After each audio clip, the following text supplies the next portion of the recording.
get started. I'd like to call the meeting to order. The purpose of today's meeting is to start through a process to scrub through the applications that have been received for the TDC Executive Director. First, I'd like to announce the members of the committee. The members of the committee are that were approved by the BCC are Richard Bellman, bed tax collector, Jess Andrews, also a bed tax collector who is to this point absent, Pam Abra on the advisory council, Jim Shard also on the advisory council. From staff, we have L.M.A. Walters, our Human Resources Director, Melissa Thomason, our Finance Director, and myself, Stan Sundale, Deputy County Administrator and Interim Executive Director of TDC. Our mission as a committee,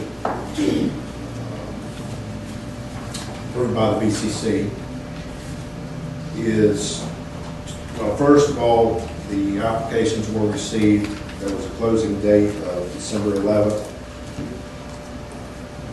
At that point, there were 31 applications received. Since that point, there was one applicant that has withdrawn, so we're with 30 applications. HR was to compile a spreadsheet of all the applicants. HR was to eliminate those who do not meet the minimum qualifications. And then the 7-member panel was formed, the composition of which, as I stated, was 2 volunteers from the TDC Advisory Council, 2 bed tax collectors, and 3 appointments by the BCC, which were myself, Ms. Thompson, and Ms. Walters. The 7-member panel to review the spreadsheet and narrow the applicant pool to 10, which is our objective for today. And then the 7-member panel will scrub interview with the 10. And then ultimately, this panel will recommend 3 to 5 applicants to the BCC for an interview.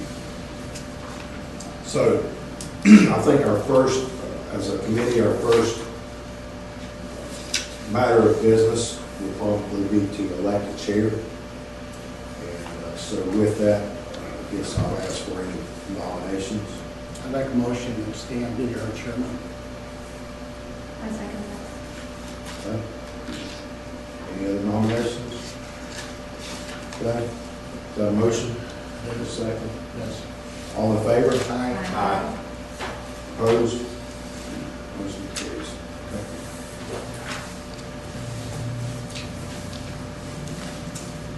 Okay, with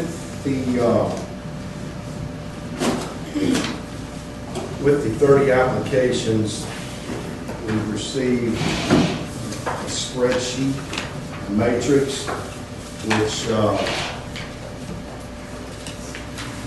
believe what HR has done for us is listed the applicant's name, listed their years of experience, both direct experience and indirect experience, whether or not they have a degree, and their years of progressively responsible experience. And then finally, whether or not they meet the minimum qualifications or not. On that list that I was provided, I think there were 14 that in HR's assessment meet the minimum qualifications. In my review, I think there may be 1 or 2 or maybe 3 more that may meet the minimum qualifications as well. So I thought it'd be a good idea that we receive as a committee all applications and just kind of do a double look over, a second look over the assessment that was done, because there is some subjective judgments in that, insofar as the degree that's called for. It specifies several different degrees that qualify, and it also says or a related field. So there's some subjectivity involved in that, and there are Obviously, it calls for 7 years' experience. In the job description,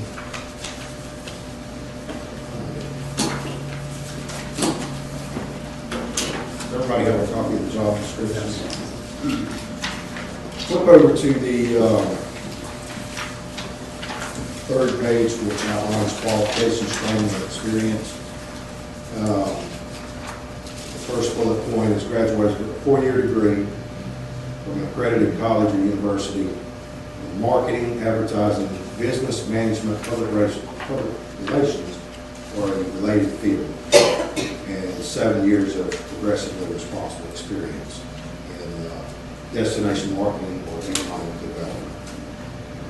Then, secondly, 7 years as a senior executive overseeing destination marketing with a demonstrated record of success in destination marketing and capital planning is preferred. So the two criteria in the first bullet point are, pretty well easily quantifiable. But when you get down to the third bullet point, you've got experience in developing an enhanced visitor experience plan, experience managing a tourism organization with a multi-million-dollar budget. There's a lot of subjectivity there, and experience in public sector budgeting being a preference.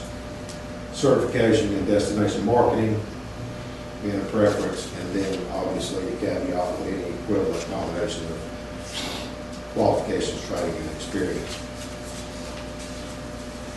So with that, I think we need to obviously take into account the work that HR has done, but at the same time, give a review of all 30 applications.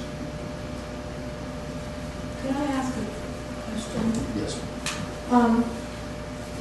Qualifying myself as being someone who comes from the private sector, there may be different laws that I'm not aware of. I have a concern because as a selection committee member, I've been given a copy that reveals to me the race and gender of all the candidates. And in my experience, that's always silent.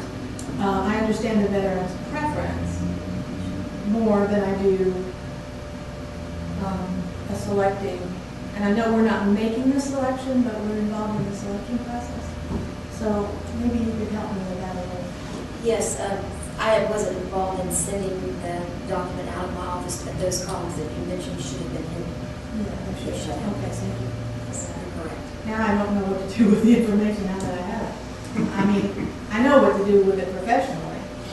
But I think I it's, instructed that, when it was sent out of my office, that those columns be hidden, so. yeah. It wasn't sent to me electronically, so this is the first I've heard that.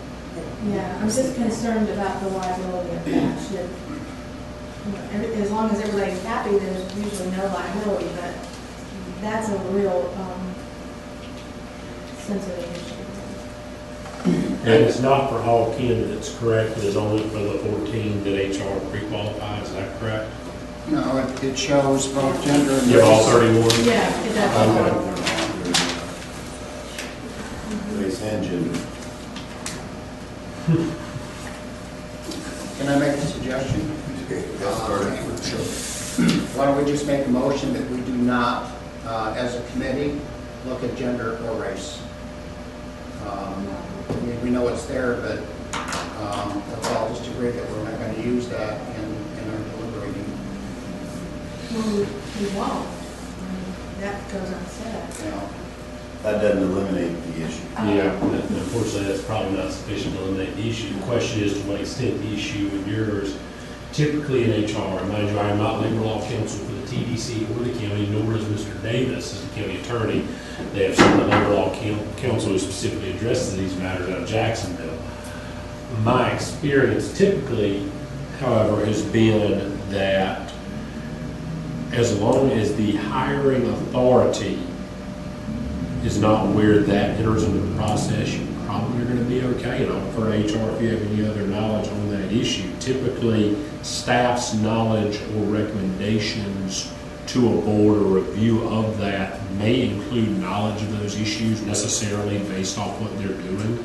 based on background checks, based off any number of things. I've not seen that raised as an independent challenge. I'll refer to HR if they've seen that in their history, but certainly HR and staff in the pre-qualification process will be privy to those things. I would treat our role as very similar in the fact that we are an advisory or recommending body.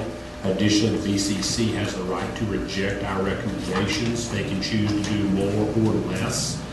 So with that in mind, I would simply put that I appreciate you putting that on the record. I think that has been noted. Certainly, I am going to caution and instruct the board that as part of their decision-making process, they should not consider the race, gender, or otherwise ethnicity of any of the parties or applicants to this position as part of their decision. I would secondly note that the decision today is not to actually rank order or preference candidates. It is merely to determine who you wish to interview. And again, that is a non-binding decision on the BCC. Necessarily, at the point we get to the interview stage, you're going to be able to make that decision on your own about someone's apparent, even if not actual, race, gender, or ethnicity. And so that always becomes an issue whenever we do hiring process. Typically, we are, as a governmental entity, bound by many of the same policies, if not more so than the private sector. I just, in this case, considering the spreadsheet's been sent, considering you have multiple documents attached that reveal their actual application, I believe any error is going to be de minimis in the overall process. The simple fact is that HR, I will ask HR to do this. I would say we go forward with the process and the direction we have today with the following understanding: that HR should consult with, I believe, Constangy, Still Irish Liberal, Constangy in Jacksonville, to determine if they feel curative action is necessary. My gut would be the curative action would probably be to notify all 31 applicants that their applications were pre-screened, that an entire list of applicants, not pre-screened and reduced, but actually all 31 applicants were sent to the board, to an advisory board for a decision of who to interview. The board's decisions are not final or binding. However, due to staff oversight at the time that document was submitted, the gender and race of all applicants was revealed. And typically what you do is you offer anybody who wishes to enter a challenge into that at that point in time to make that request. Where Constangy says we need to start over and re-advertise the whole process, we'll defer to them. But the point is, if we stop now and go back through it, we can't unring the bell of what we've already seen. So I don't know if not moving forward today is going to do it. Rather, I would err on the side of caution of let's proceed with our task assignment today. If we're told by Labor Law Council that this was a foul that cannot be cured, it wouldn't matter whether we did anything today or not. If it is something that can be cured, we can take curative action after the fact. But I think we've made it abundantly clear on the record that's the case. I'll additionally note for the record, I know we have minutes of this, and this is a sunshine law meeting, that this is a public meeting. It has been advertised properly. I believe everybody who's applied for jobs had an opportunity and will be entitled to be here present at this meeting. So to the extent that we have anyone here who has applied for the job, I see 2 staff members from the TDC and a member of the public, they certainly would have a right to speak at this time and raise that objection. They are not here. So I would suggest we move forward as our task is, with that understanding. Of course, understanding we do not make the final decision. The BCC will have that opportunity, and my hope is that ultimately our role being a little different than staff in terms of pre-qualifying people will take us outside of a little potential error.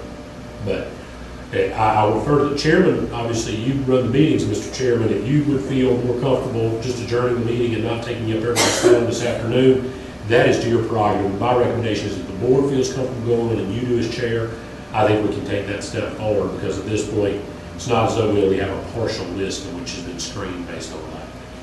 Would there be any curative action or any mitigation in removing that from the spreadsheet at this time, doing away with it? The process, while that is one option, my recommendation to you would be to strongly urge the board to not consider that.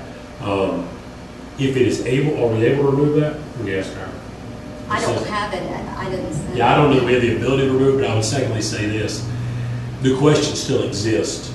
It has been made available to committee members and it is in your presence. So anybody who's already reviewed any of this prior to today would have been privy to that knowledge. So because that's the case, I would simply note that everyone has that everybody, I hope, is well aware that under standard hiring practices and best practices, as well as all law that governs hiring decisions, you cannot factor your decision based on somebody's race or gender. Please do not do so. And so I would say that we're going to make a recommendation. Our purpose, and I'm going to reiterate Stan's purpose to the committee, is from what the BCC wants is for us to narrow this down. We're going to act as a screening committee to narrow this down. You are not bound by HR's pre-qualification of who meets minimum qualifications and who does not. I will admonish everyone that should this committee choose to interview and then ultimately send a name to the BCC for a final interview that did not meet HR's recommendation, you should be mindful that the BCC is probably be less likely to accept that. And if we get to that point, I'm going to ask the committee to put on the record when we make that transmittal why we feel that person is qualified or what we have specifically found, so that there is record to stand as opposed to what staff says. And that could always be an issue for challenges. If somebody says you're not qualified and somebody came back and said they are, what's the factual basis for that? But since we have that much broad discretion and then ultimately BCC can do whatever they please, I say we take a chance and move forward with the understanding that if labor law tells us to stop and restart the process, frankly, at this point, it may require full-scale re-advertising if they feel it's that big of a fact. I have another thought. Would it be, would replacing the committee be an option? As much as I would not like that to happen because I volunteered and I'm happy to serve, but rather than the opposite way, that a committee who has never seen this document, would that be another solution? It could. That's one option. The problem that we have in the governmental realm of things is this.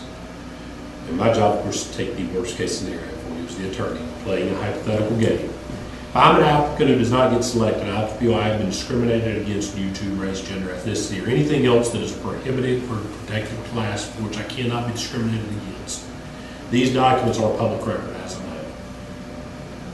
So how am I to know that anybody else selected in the committee has not had a chance to review or see those documents once they were made public? That's the concern, that this has been prepared in such a way that would allow it. And again, I'll be forthright with the board. Labor law is neither mine nor the county attorney, especially that's why we have outside specialized counsel on labor law. But having represented multiple governmental boards in hiring processes and decisions, I will defer to you. I think that if you choose to go forward today, the answer, whether it is uncurable or not, is going to be the same. I don't believe, and I'm going to defer to HR, I'm going to ask HR on this. Do you see any reason why, if it's already violated that standard, that we're not going to be in a start over scenario? It's not going to matter what we do today, one way or the other.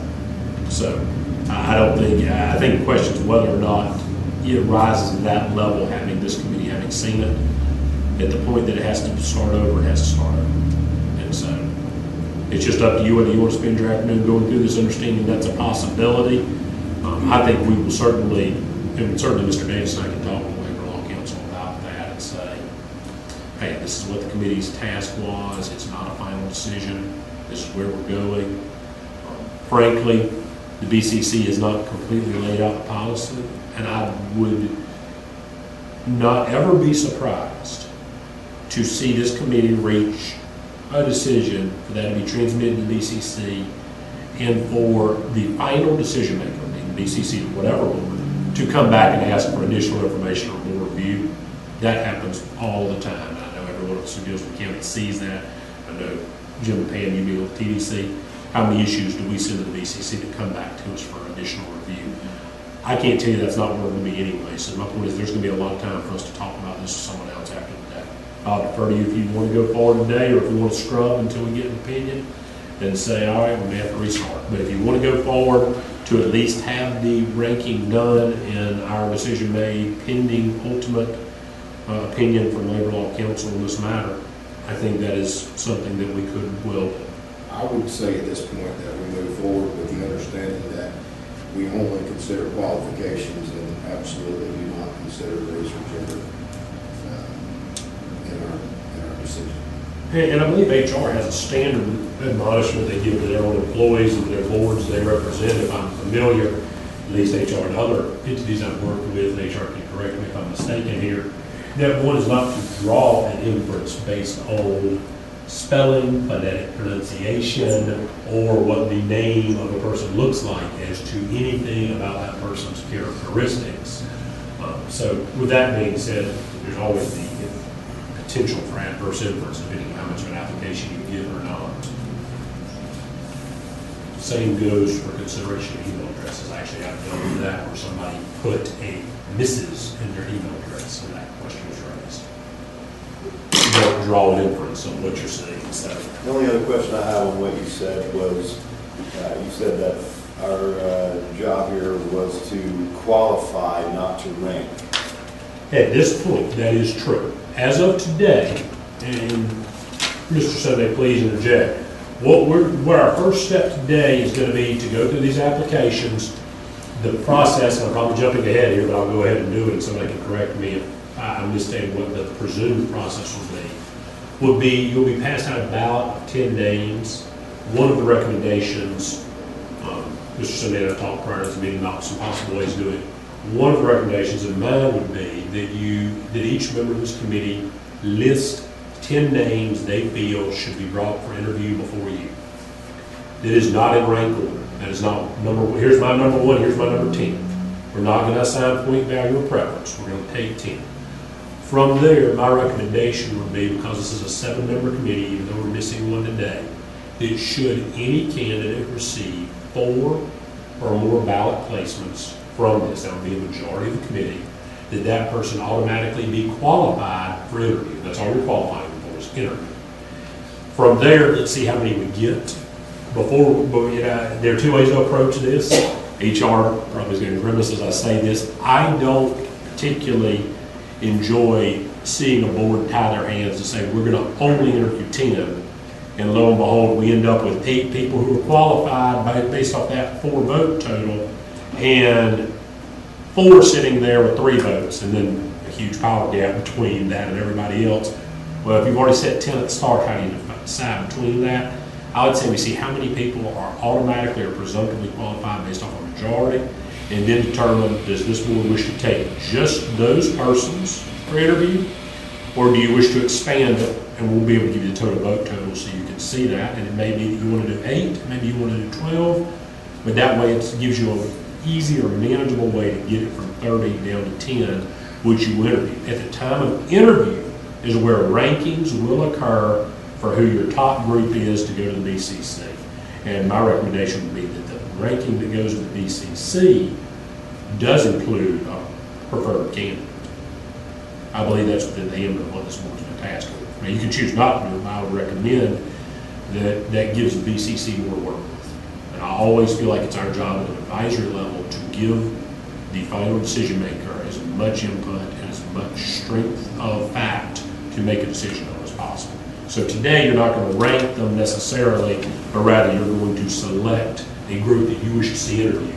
I would also caution that, in my opinion, based off the nature of our applications, based off what Mr. Sunday has said as some necessarily subjective interpretations, without a defined and approved metric upon which to score individuals, I don't believe we could rank and have a legally justifiable ranking occur. And HR can chime in if they feel, because I mean, you may rank one way and Jim may rank another, so we need something much more concrete on the metric, which would be developed and brought back at the time of interview for the candidates to be ranked and scored. I just do not think we have, with this many applicants, the ability to properly do a here's my number 1, here's my number 30, number 1 gets 30 points, number 30 gets 1 point, whoever has the top points, we go from there. I just don't know that you have enough ability to make those kind of qualitative decisions about somebody beyond these are people we think should be interviewed. I think you can get that ball rolling, but I think you're going to need more to make that final decision. And that's what the interview process necessarily does. Okay. So, I'm sorry, just one more question before I feel. No, that's fine. Before I feel reasonably comfortable about it. What protections do the members of the selection committee have in the worst case? I'm so much like a lawyer, it's not even funny because I do always think of what's the worst case.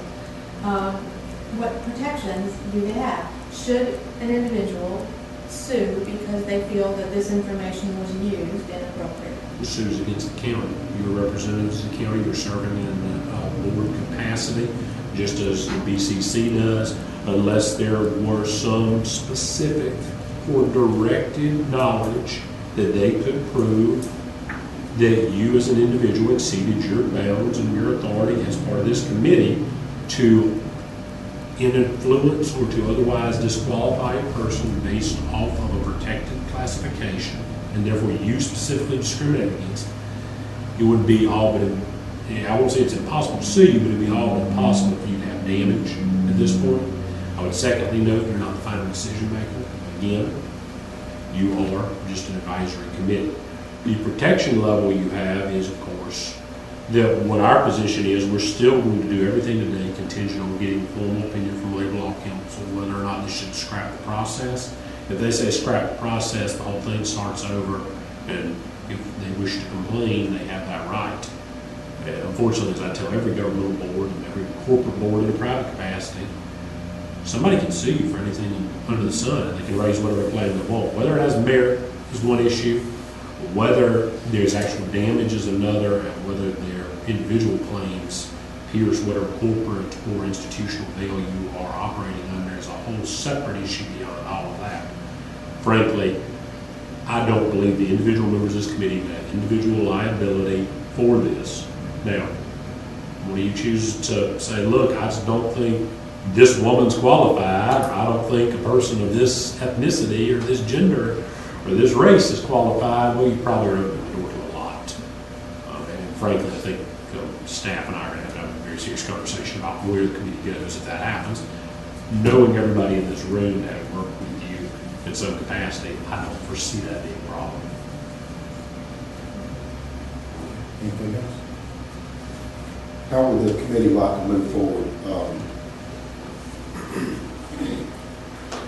Does everybody have this document? It has the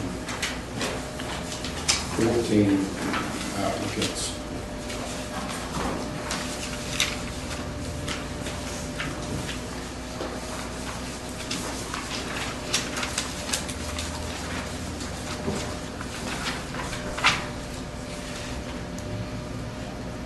Well, as a place to start, I trusted the expertise of HR when they gave us this full spreadsheet and narrowed it down based on what I consider our strong and basic qualifiers. So I started there in terms of a process of screening. When you have 30 to screen, you got to go somewhere to get that down. So I started there.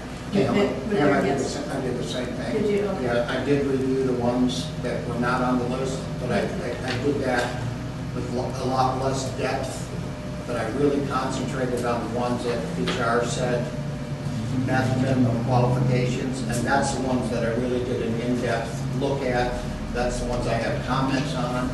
And in going through these, there's one I happen to notice that her degree is in psychology, but she has experience in CBDs. And so I kind of really, like you, and I don't know how the rest of the panel did that, the ones that HR told us did not meet the minimum qualifications, I didn't give them a whole lot of attention simply because they didn't meet the minimum qualifications. It sounds like you did the same thing. And it would be my, and I'm not trying to step on what you're trying to say, it would be my opinion at this point that we have to trust HR. If they don't meet the minimum requirements, unless objects. I'm almost at the point where after going through all of them and they don't meet them, I think we ought to concentrate on what we need to do. I didn't see anything in any of those candidates that said, hey, we really have to look at this person. You're the same place. So you need a motion on that? As I understand it, this document is the 14 that, maybe we need to look at it real quickly, but I think this document is the 14 that That is Yeah. correct. has the yes file. Right.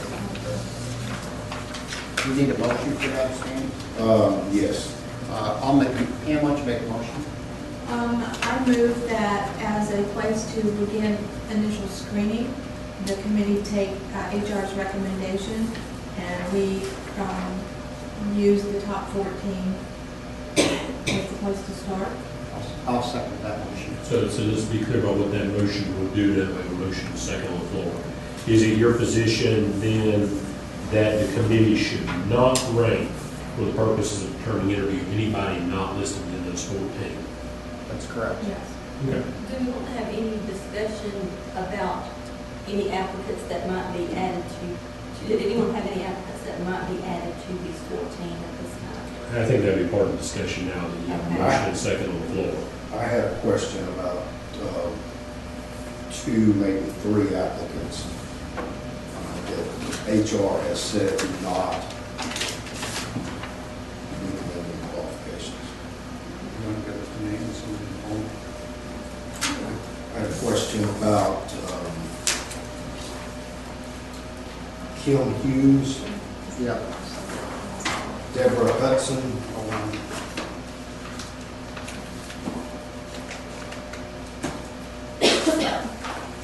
All right. and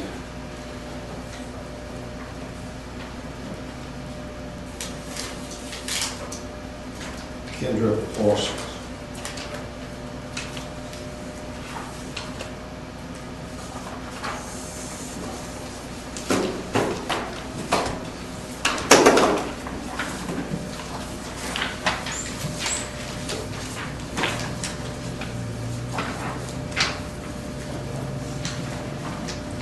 So do we want to consider those as well, or we want to go ahead and take action on the motion of the second that's on the floor?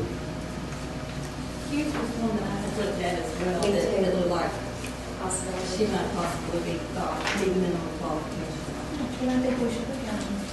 I agree. Kevin Hughes was here on this. Okay, so let's look at, Let me ask you this, do we know why, and I hate to bring up something maybe somewhat extraneous to the committee, but do we know why HR specifically found someone to be lacking qualification? Do we have a check box, because I don't have your spreadsheet in front of me, I just have applications in case there's a specific question. Do we know why they said this person's qualifications were lacking, what the deficiency was? I think on the first one that we're looking at, Kim, is her degree is in psychology and communications and not in what the job description called for. Is that correct? That's correct. And no years of direct experience.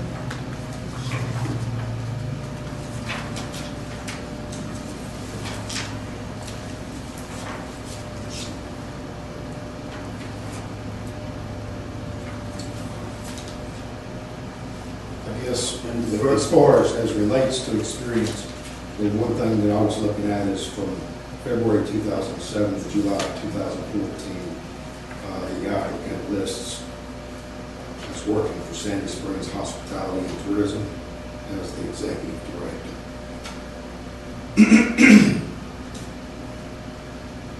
The responsibilities being directing and managing daily CBD and visitor center operations. The only thing that concerned me there when I saw that, and I noted that as well, is it's a pretty small budget she's working with compared to what we're facing here in Holmes County. Budget there was $1.5 million, and it's what, 18 plus here? 20.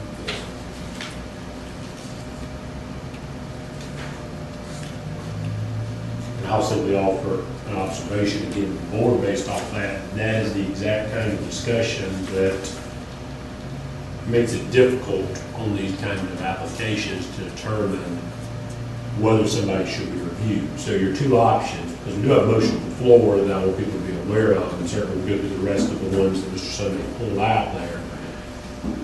But you can either choose to do as the motion said, that is drop all candidates who HR did not qualify for consideration from that, or those of you who feel that HR's review is sufficient, you're welcome to fill your ballot out of your own choosing to whatever merits you wish. And then ultimately, the question becomes who gets an interview, and then the questions about where their management budget become, instead of a disqualification or qualification, rather a ranking factor later. So you can, there are two different approaches. I'm not going to tell you there's one way right or wrong, but it's a decision for the committee. And I guess what I would say is, when we open the door of the motion that says we're going to drop 16 of 30 candidates, understand once you go from that, you're going to be ranking 14. Those 16 are now gone out of your purview.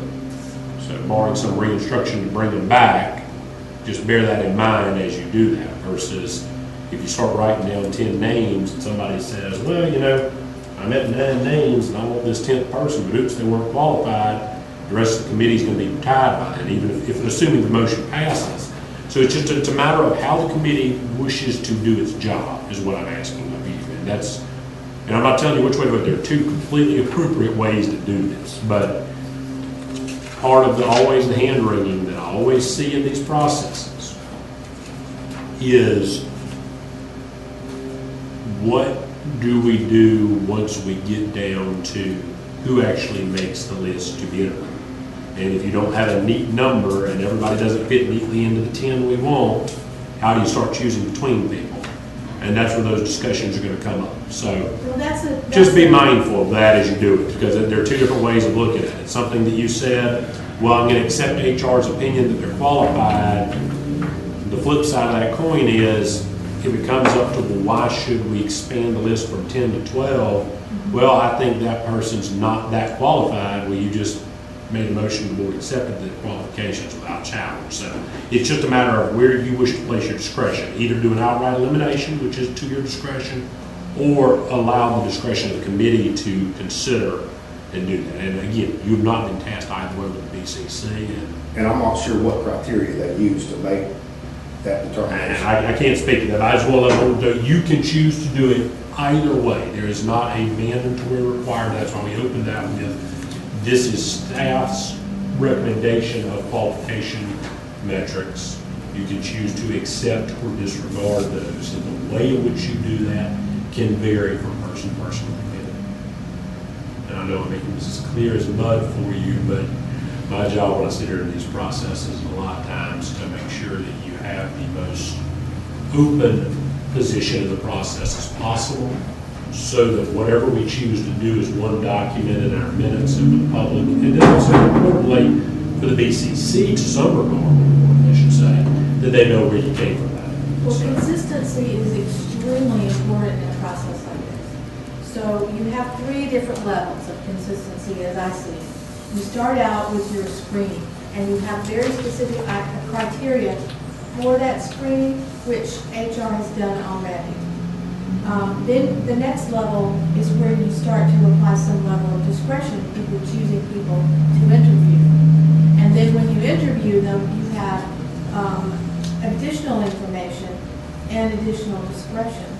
So I'm less comfortable going back and second guessing this list of initial screening than I was 10 minutes ago.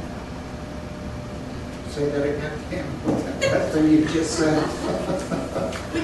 And I want to say this, I appreciate everybody, I certainly appreciate Pam walking through, but this is the kind of discourse that I think the BCC wants to hear from you. Instead, you can interject. I know that in talking to commissioners, when they said they want to set up a committee, this is the discourse they want to hear from us. So this is the kind of discourse. Everybody, please put your opinion. It's not a matter of one choosing it or not, but please put those thoughts out there so everybody sees them. That's exactly what you need to. I agree with what Pam is saying.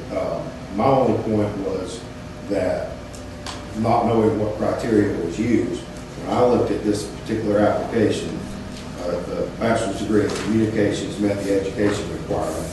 The second, Which one are you looking at? I think we're still on the first two Kim names. Hughes. Okay, sorry. The second employment listing met the experience requirement. And if you want to go down to Richard's point about, or excuse me, Richard's point about the budget, the first employment listing lists a $4.1 million budget. So that's what led to my question about Right. what disqualified that applicant.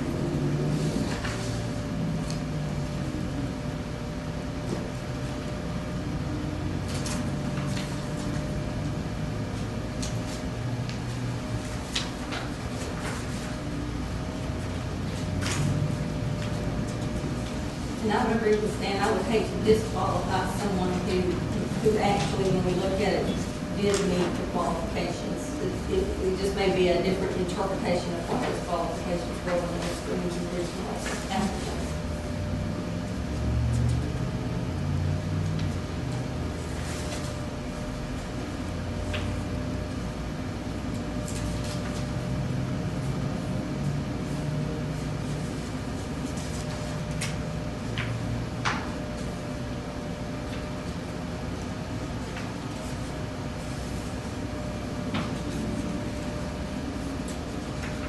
And if you rely on the person's, the applicant's resume in their career trajectory,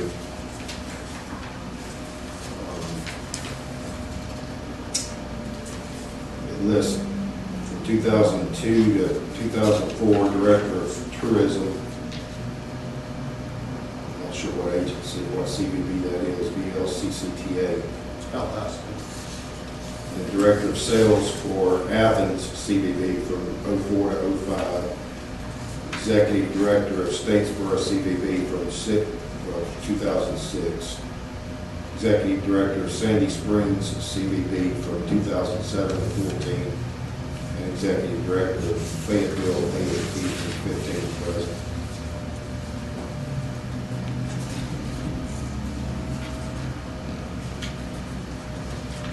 Well, one of these qualifiers on the job description is 7 years as a senior executive overseeing destination marketing.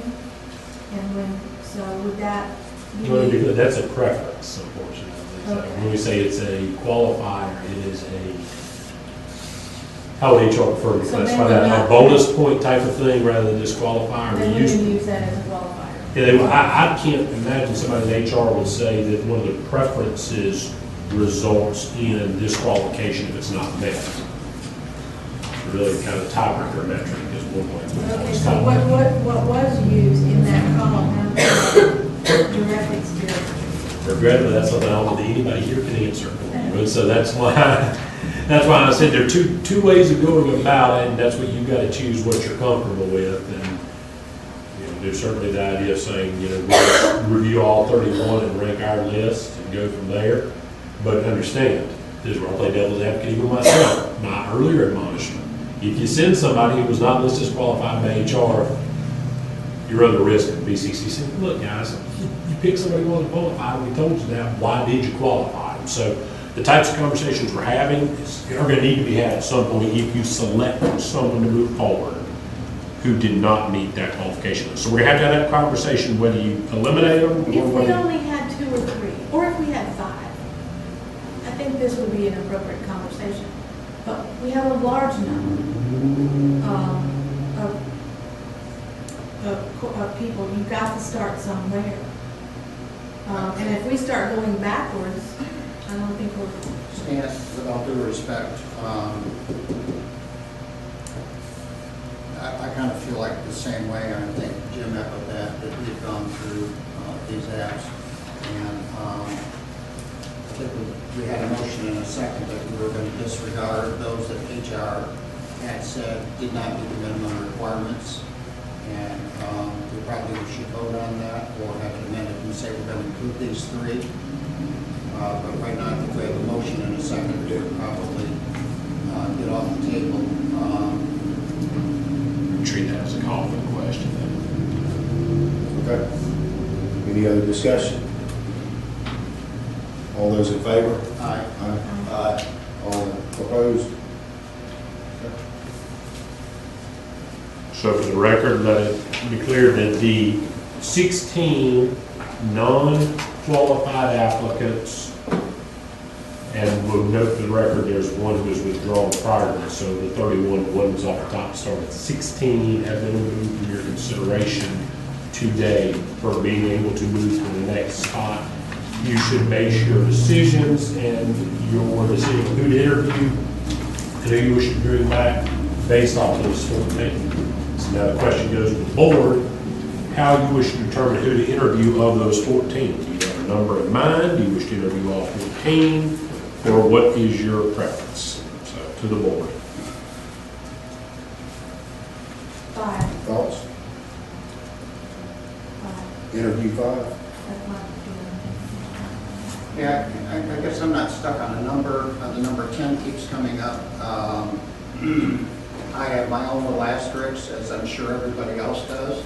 I think what we probably ought to do is, and it's just my opinion, let's go through them one at a time and let's everybody voice their concerns and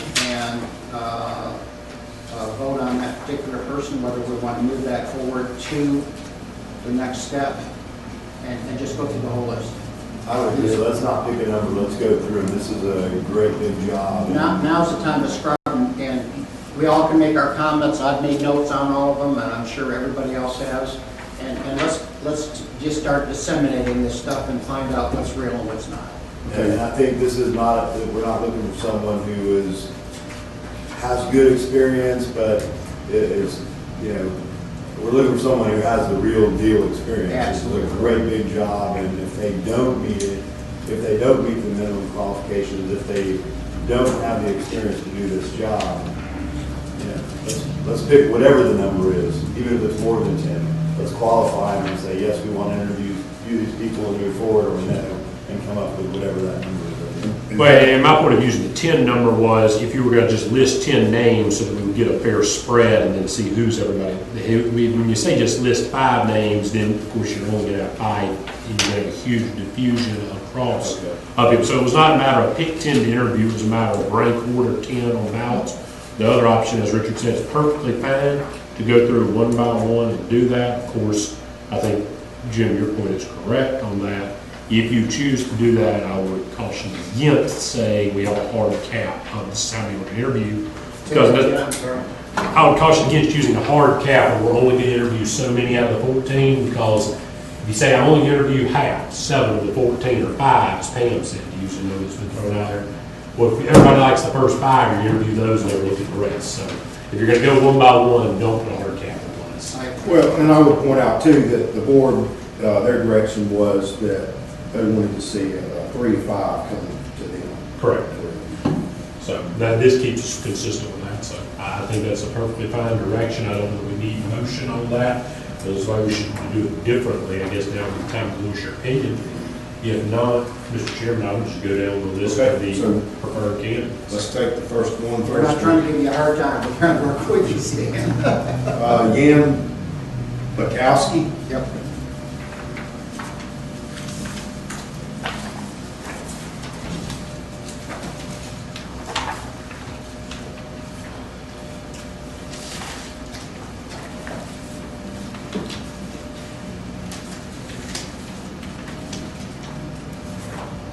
I'll just make a couple comments about the applicant. It looks like bachelor's in political science and marketing and a master's in business, MBA. As far as education goes, as far as experience goes.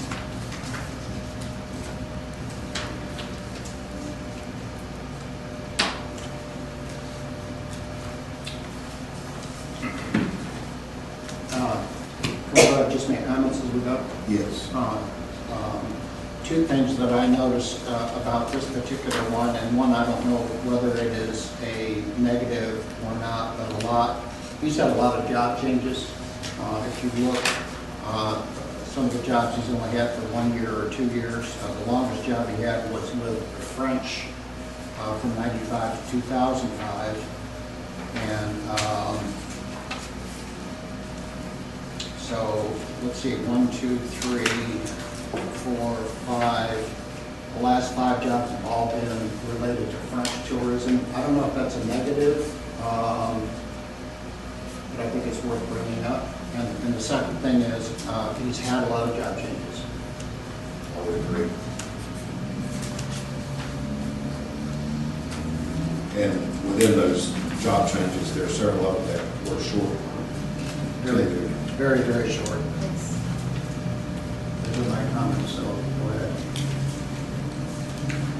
And just so we have some consistency with the process, since you're the one that got those, would it be fair to say that it would be appropriate, once everybody's given their comments on candidate, for the chair to ask for a vote to interview or not with, say, an A or a yes vote being interviewed, no being no interview?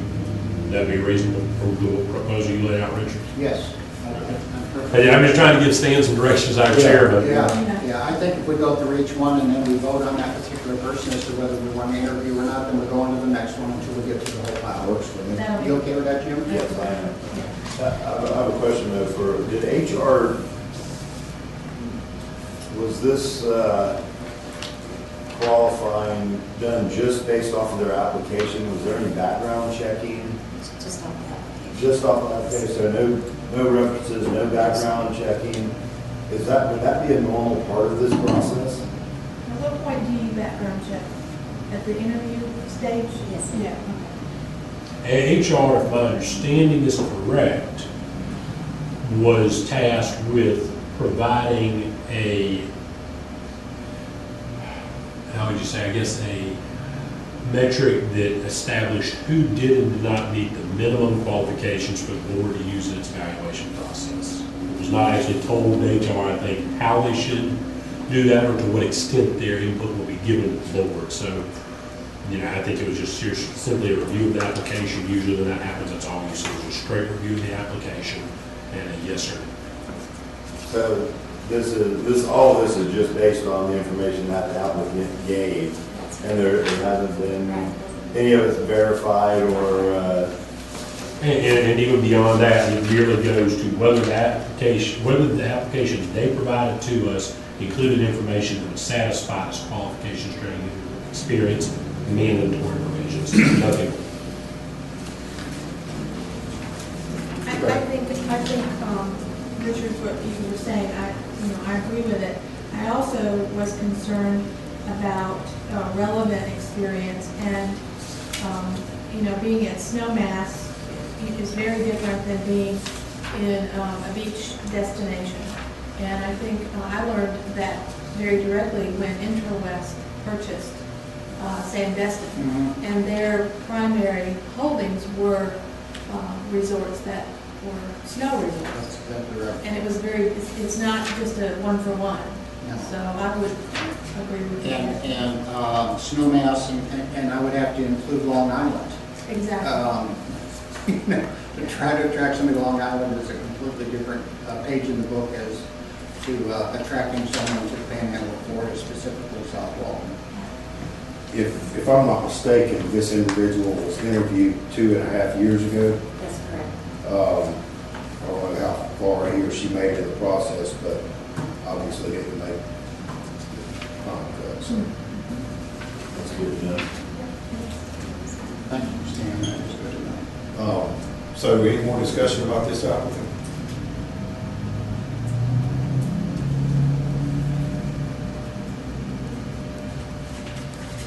Anybody want to make a motion?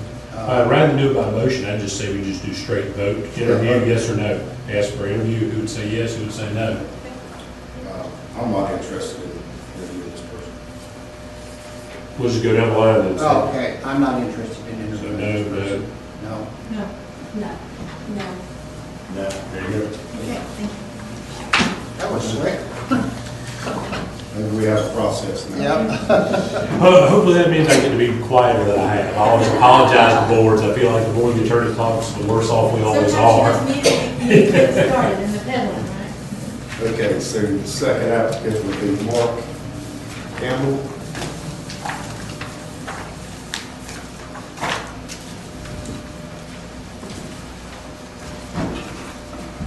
bachelor's degree in business management and a master's degree in marketing and communication.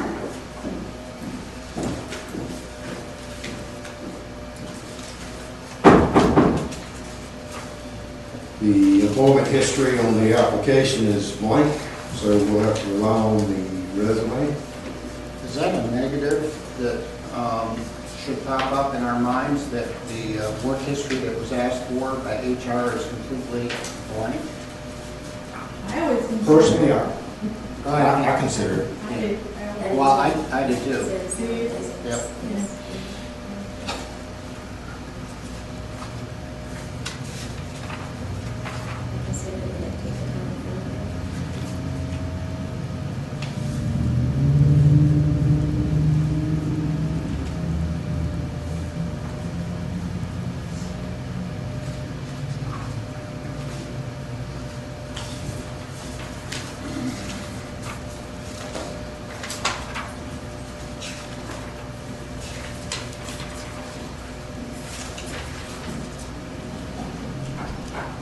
So the most recent experience is with a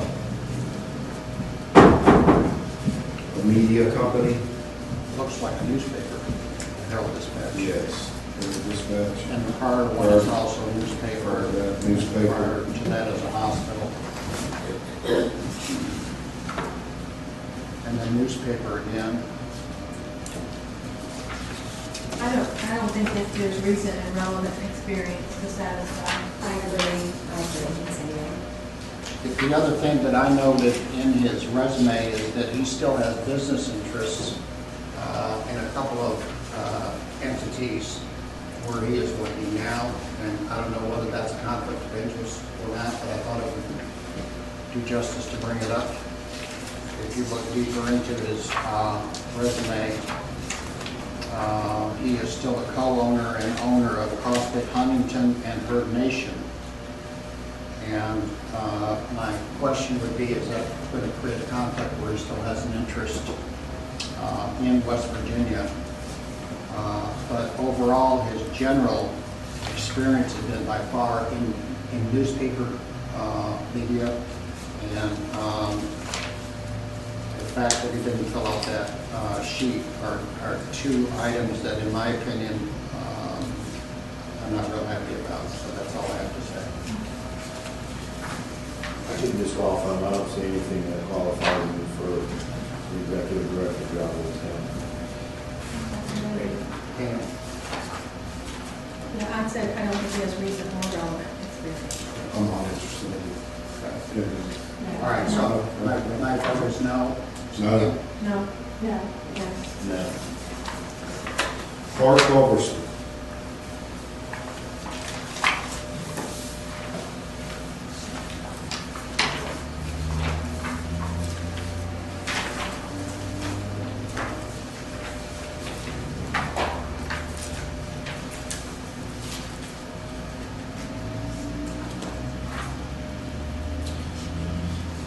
Bachelor's in business management. It's like maybe a little bit of work done towards a marketing degree, but no completion.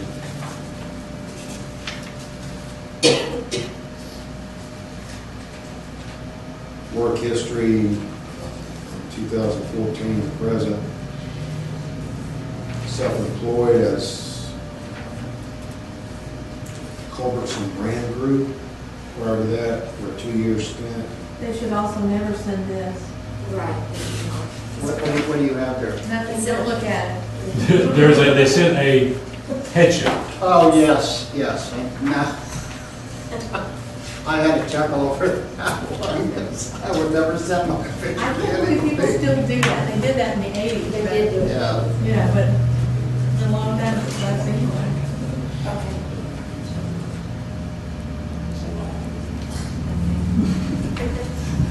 We got time on there. Well, not on this applicant, but on the HR form.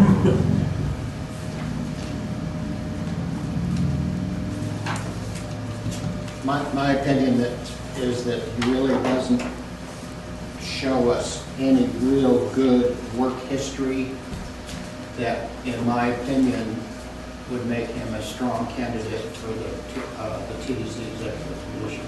Number, I see some marketing experience. Right. But I don't see much executive experience. One of the things that I kind of thought about while I was going through these, if I could just make a comment, is that being around the TDC as long as I have in both good and bad positions, is what we're looking for is somebody that has a tremendous amount of good executive experience. You know, we farm out a lot of stuff, like the marketing is farmed out to a marketing company and whatnot. And Stan, correct me if I'm wrong. The two things that always kind of stand in my mind is somebody that's an executive director that can lead this team in this building. And secondly, somebody that has a very good communication skill with the BCC, because that's half their job. Let's face it, that's who they report to. And when I see this, I don't see those kind of strengths. And so my feeling is this is not a candidate. I would agree. I would agree. I agree. I agree. So, No, we're gonna take his as that. Yeah, no, No. Just like to make sure we have it for the minutes, even if, that's fine. even if we're not making Marty write all of them by hand exactly, she at least go back and listen to the tape if she needs to get it in the minutes. Are we allowed to make notes on these applications to yes or no or any specifics? Oh, you are, they are public records whenever you make notes. You've already said before, so. I'm not putting a mark on anything. Right. I'm not either. Me neither.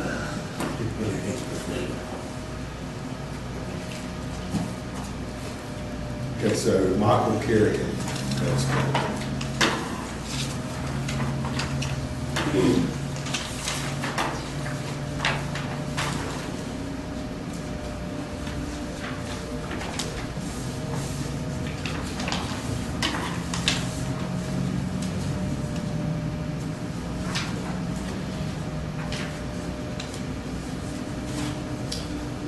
A BS in management for Purdue.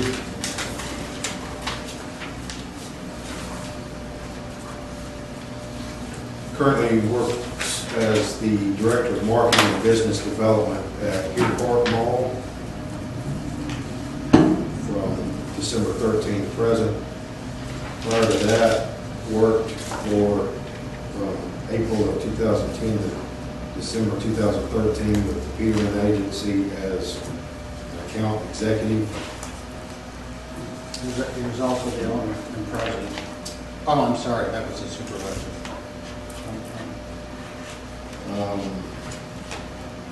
Was responsible for driving new agency business, servicing agency clients through marketing, plan creation and execution, media buying, social media management, public relations. Prior to that, worked for Miles Media from 08 to 10 as an account executive. And prior to that, was the sponsorship sales executive for Chicago Bulls professional hockey team. I think the Miles Media Group is a company that publishes a tourism directory, just for clarification.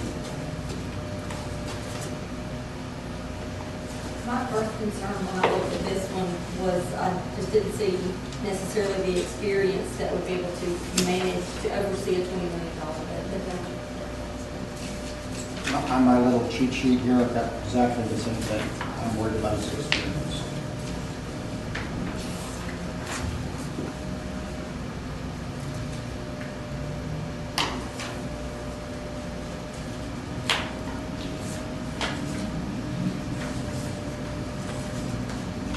Relevant experience, extensive experience, and deep experience in the area that we require is not here. So I would say no.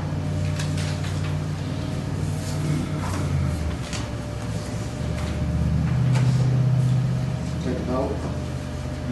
Ready to vote? Here I am. Okay. This is for Kerrigan. My vote is no.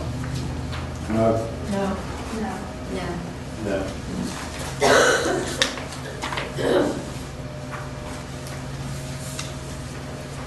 David Lyons.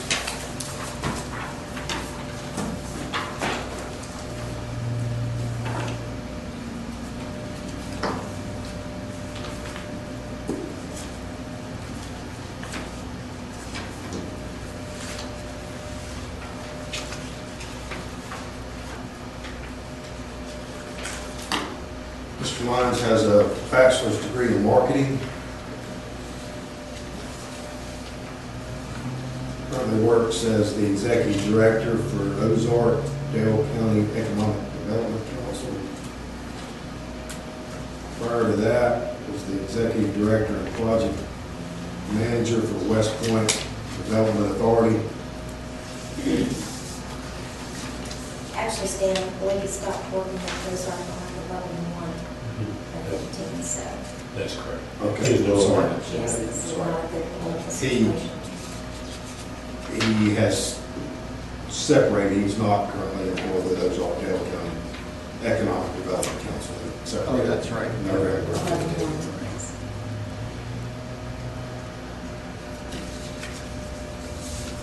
Previous to that, executive director of McIntosh County IDA.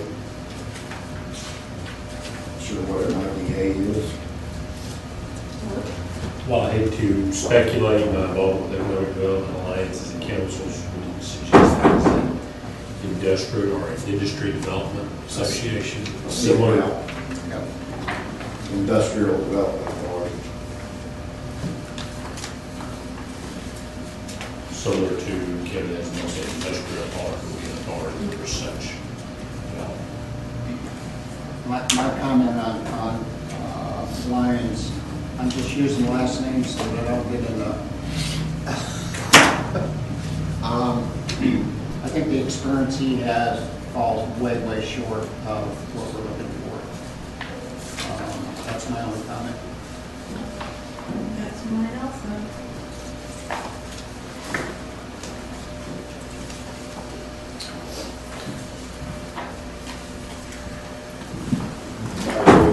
Okay, ready to vote? I'm just waiting for Stan's direction. Give me just one minute. We made each chair, we ought to let him chair. We're just helping. Does that mean that he's currently unemployed? Any tourism, Yes, sir. director of tourism and conventions for Kansas County. I will have to say this, that in my experience, usually when someone says they leave a job because it's not a good political situation, they're not a very good politician. Because you generally have other reasons to leave than put on your resume that it wasn't a good political situation. Right. And if that in case is a true statement, Then then it would be this worse. job has a lot of politics involved in it just by the nature of the beast. And I was gonna say, what does that make this job? Very, very political. Political to me isn't always a negative word. Political to me means that it's about relationships.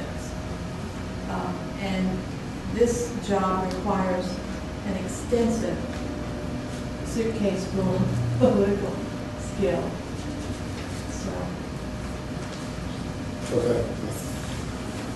I think I'm ready. all right, my vote is no. No. no. No. No. Yeah.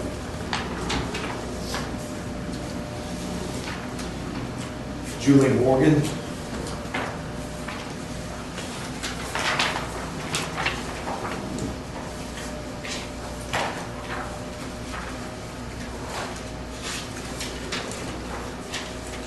Associate's degree in hospitality and tourism and a bachelor's in organizational management for education, for experience.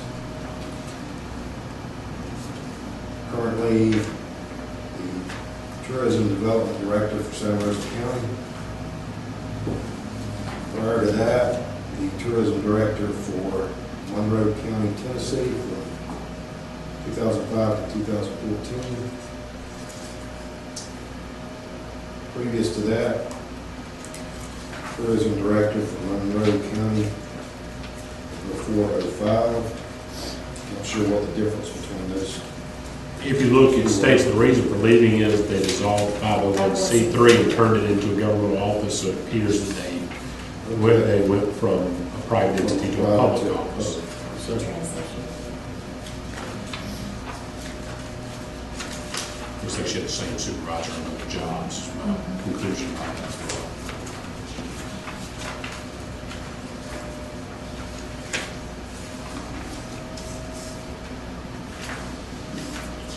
That would be a positive to me that they changed and she was still employed. Well, not only that, but having both perspectives of the governance structures. Yeah, I that's think it's it. positive.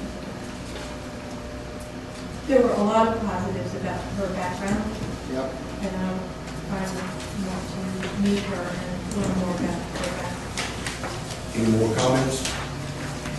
I'm ready to vote. Okay, my vote on this one is yes. Yes. Yes. Yes. Yay, we got one.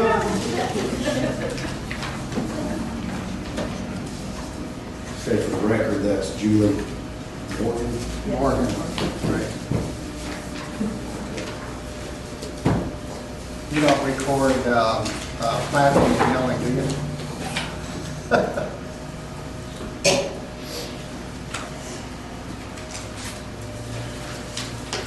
The next one is Mary Chris Murray.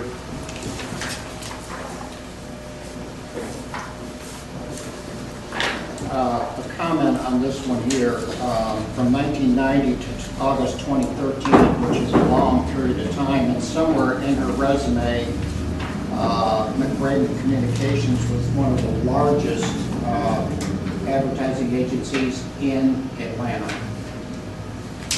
And her title was Executive Vice President and Managing Partner, so she had a vested interest in it. And from being one of the largest in Atlanta, which it's in her resume here someplace, the company went out of business. And that kind of threw me for a curve. And then after that, she started her own business for approximately 2 years.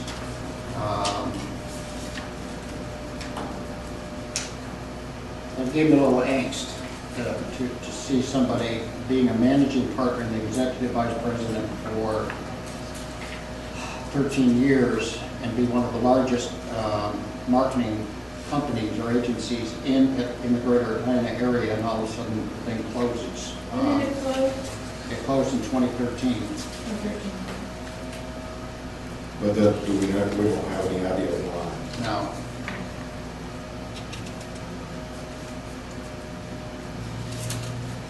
and there's her responsibilities on her present job are really pretty big.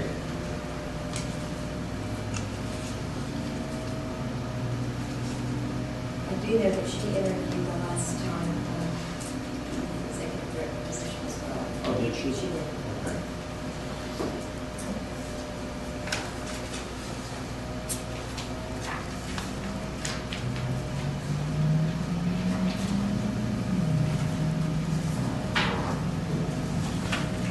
And I think that's some pretty good executive experience being a managing partner of an organization like that. You know, my question is, if being a managing partner, making that kind of money, and then the company closes, was she part of the reason that thing went down the tubes? Fortunately, I don't know if we can answer that question looking at this. I'm not asking Right. the question. But it certainly raised an eyebrow with me.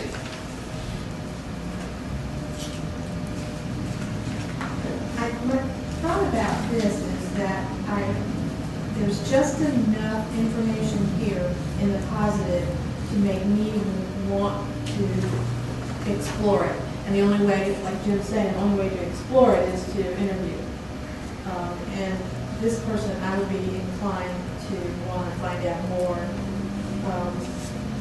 she was raised, seems like she was raised here, she's a native Yeah. here, and,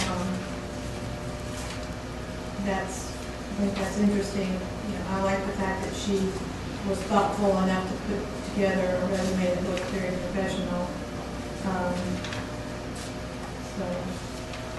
And I would agree, I saw enough in it that maybe want to we'll find carry out it more. Yeah. Yeah, this is what actually that made me ask, is there any other backup information on this stuff? Because it is just a resume, and, but it did make me want to talk to her.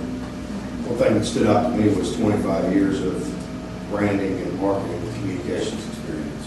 So, and then that coupled with the executive level experience. So,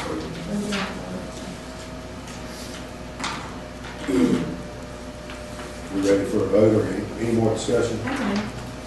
My vote's no. Yes. Yes. Yes. Yes. Yes. Okay, so Mary Chris Murray is a yes.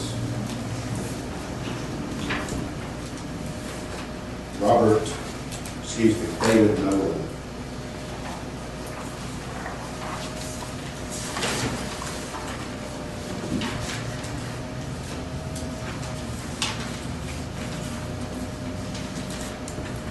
Bachelor's in Business and Tourism from the University of Wisconsin.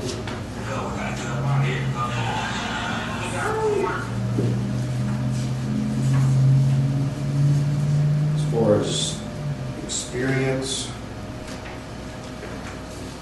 employment history, looks like currently employed with Rawhide Boys Ranch. It looks like he's an executive on loan from the tribal state of Wisconsin for this particular job. So it looks like that's a temporary thing. Okay. Mhm. Previous to that, for 4 years, Verizon Hospitality as the co-owner. Sold the firm. Previous to that, for a year, Destination Toledo, TDC. Previous to that, from 2004 to 2008, Moritz Travel Experience as the regional vice president. And previous to that, from 1994 to 2004, Visit Cleveland as the president. One thing that stood out to me on this application is in the salary blank for all of them, but just zeros. That was odd. I wonder why that. Can that be considered a detrimental? I made the same note. I like the fact that he put absolutely no salary down on any of those jobs. Does that turn you off? Yeah, I didn't like that. Other than that, I like his application. I like his resume. He's got a lot of TDC experience. And the only negative is that he won't show salaries on there, which is something that we asked for. But if I overlook that, it's someone that I think we ought to interview. He's got a lot of experience. Does this job come with a specific starting salary, or is there a range? There's a range. And again, that just tells me that he's gonna negotiate, he wants to come to the table and talk about it. That's that you're probably Could be. you're probably right. Lauren, why do you do that? I I don't told know. me he's gonna negotiate it, and he's gonna have a conversation, and he has, Yeah. yeah.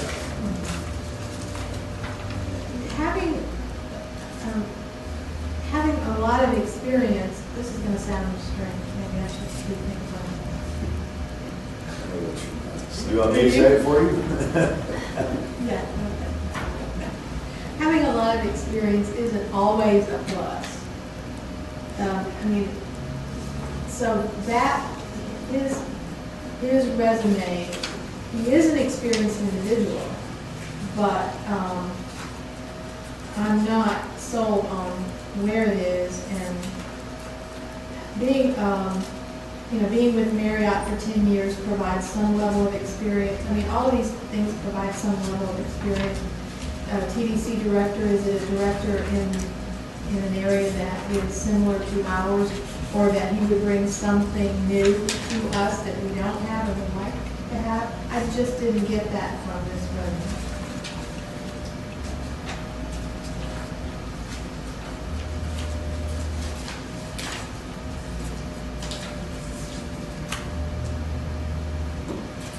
I mean, how long was he at the search? 4 years, right? 4 of the recent years. That was an executive search company. I know, but Yeah. It doesn't seem like it's not relevant. No. relevant.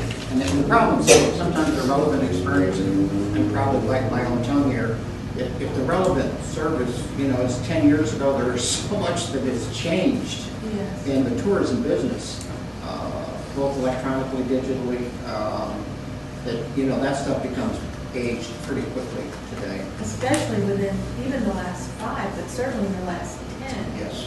It's very different. I agree with you, Pam.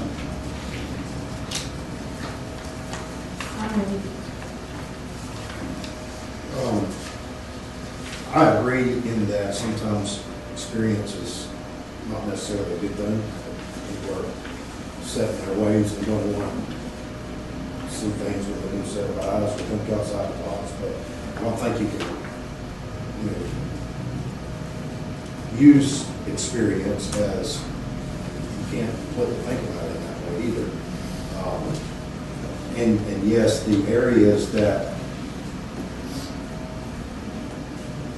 he's from, or that he's worked in as TDC director, is not necessarily comparable to our area. And that could be a good thing or a bad thing. But like his experience in Cleveland, that's where he had his longest job career was for 10 years, and that was 94 to 2004. That's long down the road. Where was that at? That's his oldest job was, but also his longest job was 94 to 2004 for Visit Cleveland. That's 11 years ago. Okay. Yeah.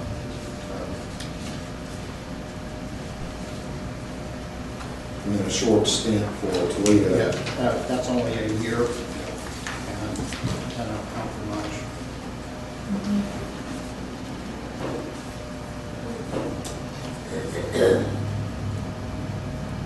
Will the county be paying to bring these candidates in for interviews? That would be up to the board, but from my observation,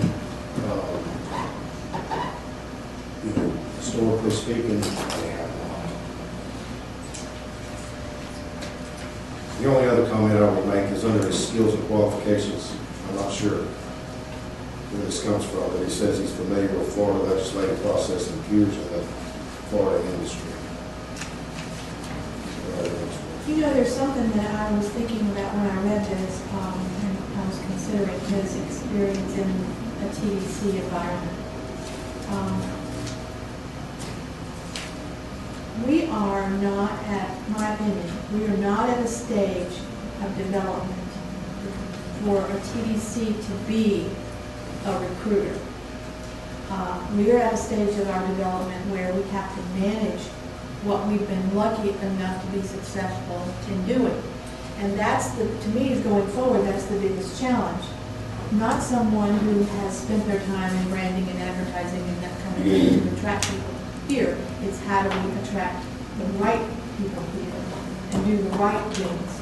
Because we're now at an experience level. We're not at, let's bring them here, let's bring them here. We're at when they get here, and many of them are already here, what's their experience like? So you have to think about what kind of, where he was, Cleveland and Toledo, and certainly what they're doing there is very, very different. And I remember that to me, a very high level of qualifier is the political side, or rather the relationship side, and how this person contributes to that, not only with the staff at the TDC, but with the bed tax collectors, with the community, with the commissioners. So, just a thought.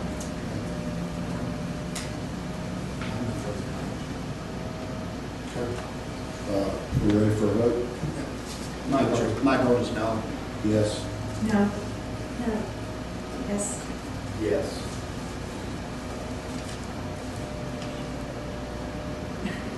Was that a yes? was that a split or How what? many yeses did we So have? that's a split. No, I said no, sorry. You said no, it's 3-3. 3 to 3. 3 to 3? All right, I'll change my vote to yes.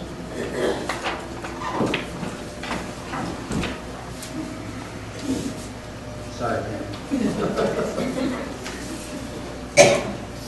Another thing you can do in that situation is hold that application until the end and decide whether you want to add that to your interview roster or not, if you don't want to change it back. Yeah, I changed my mind. Robert? Petway?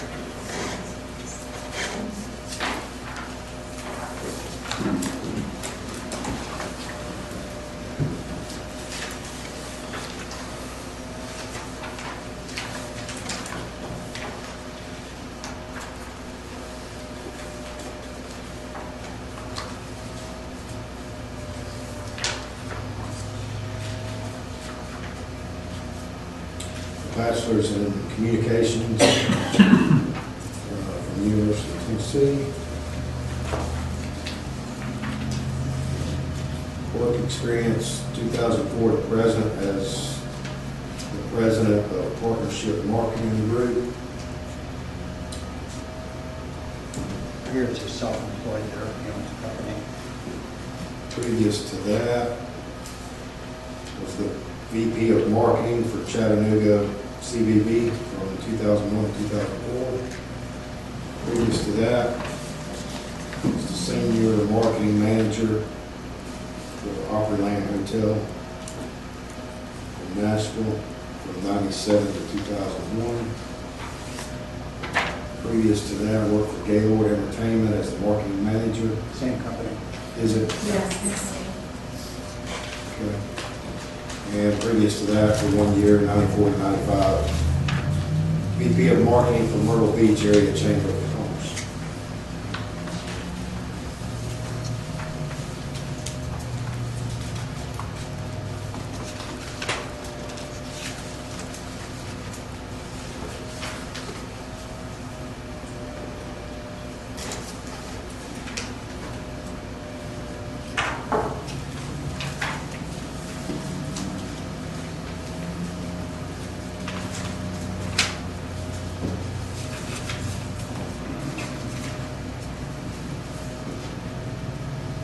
my initial thought about this one is it was too heavy in marketing. But I sort of really pulled that thought back a bit and looked at what he did. And I think there's some interesting background.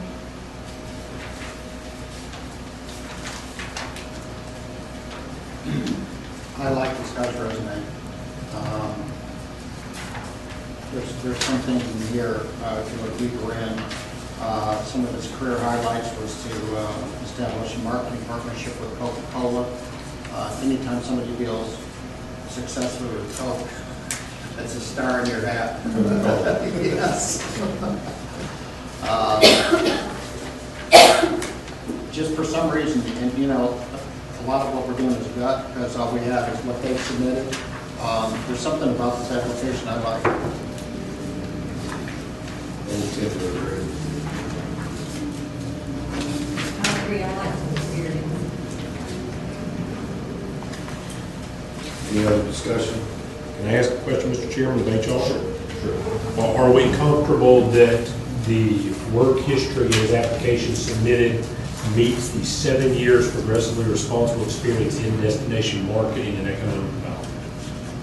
Because I see a lot of marketing, but I think we made it clear, and so I guess we keep saying destination marketing, and then we have the preferred 7 years as a senior executive. There's a difference there. I mean, looking back, he had a lot of things on his resume, and I agree with everything that everybody said. I just go back and I'm just playing math here, I'm just counting, so I will make sure that HR feels comfortable that that does meet that requirement, especially when we operate on HR's recommendation.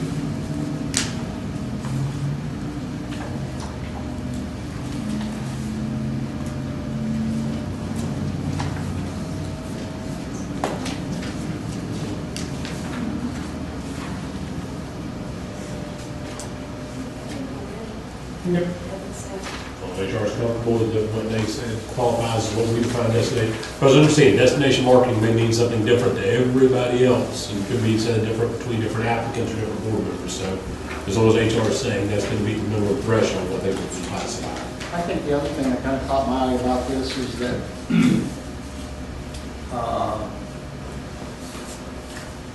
somebody alluded to it earlier, that when you have a lot of old experience, it's like you gotta unlearn them before you can reteach them, if that makes sense.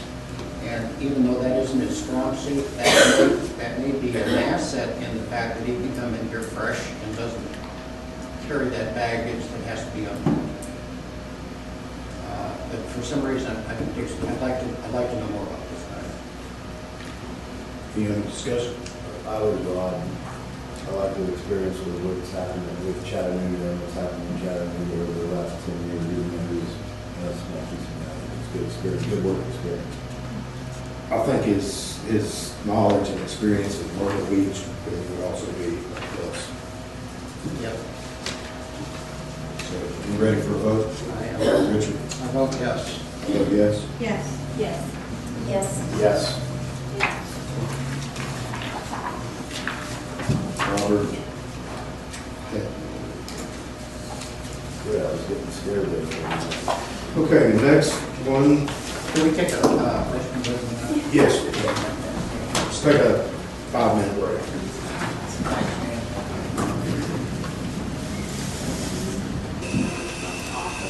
We can meet. The next applicant is Parker Reed.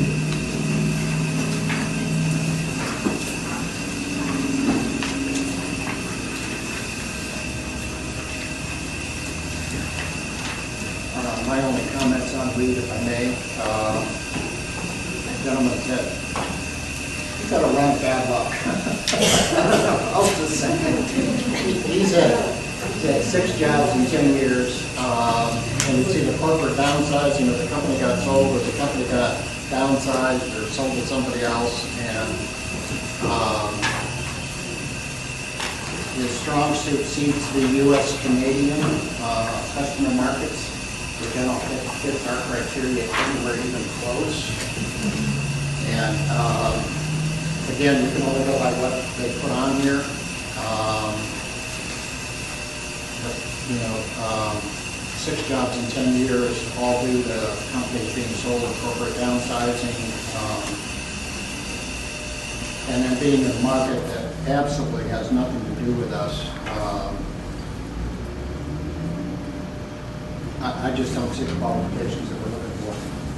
Experience I see is in the telecom market, and I don't see any relevant experience. I looked at it when we had sales. Sales. Well, and I'm going to ask HR on this one, because I did on the other.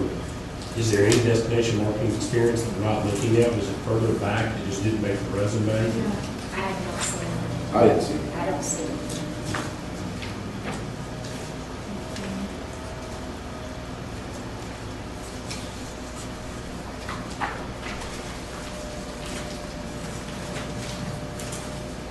And the board, don't incur anything when I ask that kind of question. If I'm looking at these applications, I think there might be an open question. I have no idea how you're going to vote, but if you do choose to send someone on or do not, I want it to be clear from an HR perspective why their application may have passed standard versus another. Once we've chosen to review, it'll only give you as much cover as you can. So that's why I'm at least asking HR on this level. If something did get slipped or something did get missed or miscategorized, at least we can say that or we understand why. Because those are the kind of issues we always do see get sent back for additional review by the higher boards. So an effort not to do this twice.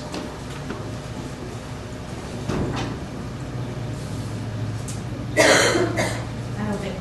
He really has, yeah, he's not qualified, he has no tourism experience whatsoever.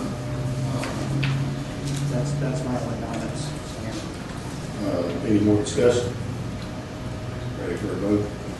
I vote no. No. No, No. No. Misty Shaw.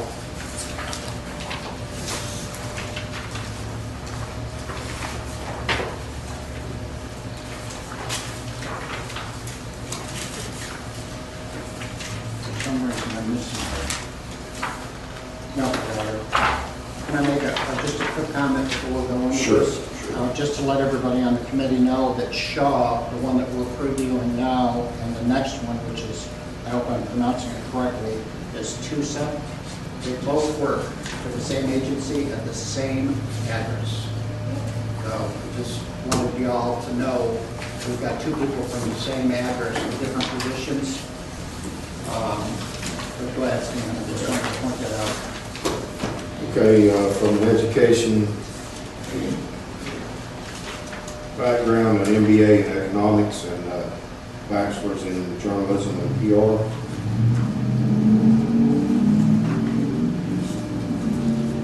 One thing I noticed on this one, that she marked, yes, has been discharged or asked to resign, but did not then disclose, the details of that. That was-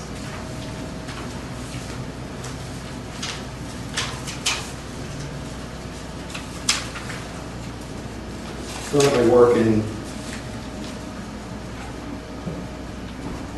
at the Louisiana Office of Tourism from 11 of '09, and I'm going to assume that that blank means present. Prior to that, Humane Society of South Mississippi for 2 years, November of '07 to November of '09, as their Director of Development. Prior to that, was the Executive Director for Offshore Super Series That's boat racing. Boat Racing. Okay. And previous to that was the Marketing Director of the Mississippi Gulf Coast CVB, and that was from '99 to 2006. And previous to that, from '93 to '99, was the Promotions Coordinator of Marketing and Research for Cosmos Broadcasting.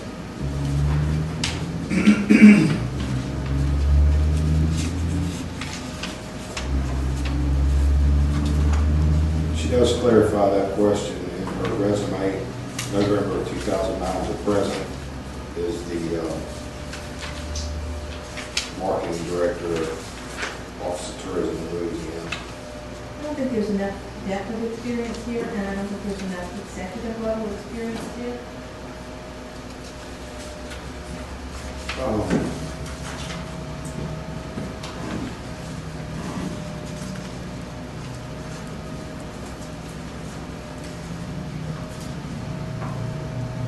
Yeah, I'm not sure with the Office of Tourism in Louisiana,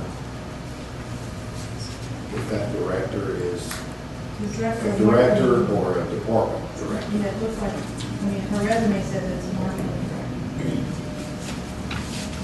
Yeah, I would tend to agree. I would say that the depth of executive level experience is there.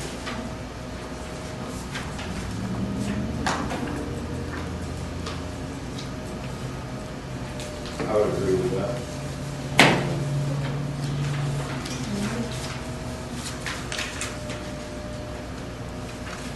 She is a certified destination marketing executive.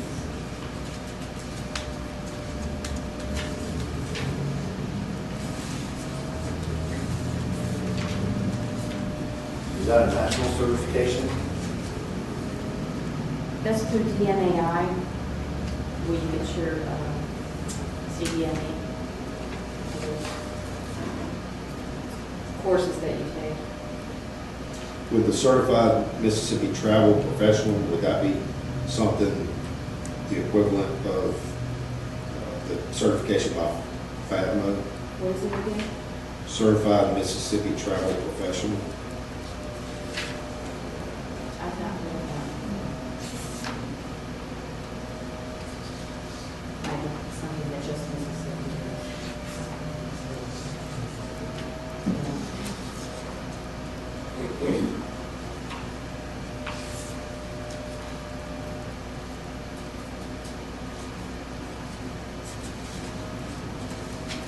Chris, do you have any comments? I'm kind of up in the air about this one. We had said earlier, when I say we, I'm just talking about us as a group. I don't see a lot of executive responsibility in any of these jobs that would make me get excited about wanting to meet this person, and I guess that's really my only comment. Any other discussion? You ready for a vote? Richard? Yeah, my vote's no. No. No. No.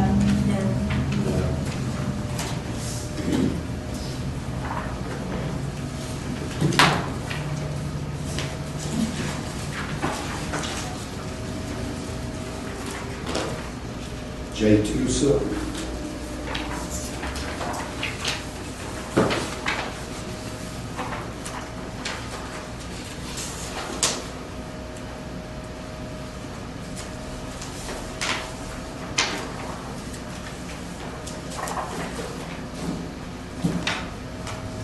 Bachelor's in Communications.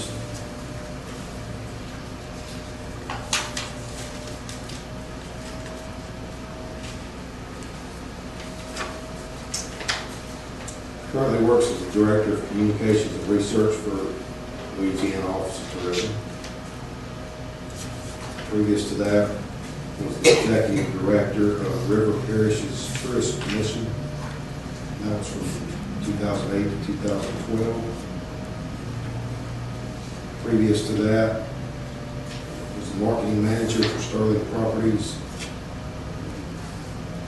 for a 2-year period, 2.5-year period. 06 to 08. Worked for New Orleans CBB previous to that, from December 02 to October 05 as the advertising manager. And previous to that, for a 6-month period, an account executive for Where Magazine. And another short stint as an account executive for Darling House Marketing. 01 to 02. Prior to that, a media planner for Montgomery Steyer Partners. Again, a short stint. April of 2000 to December of 2000, and prior to that, account executive for TV station 94 to 2000.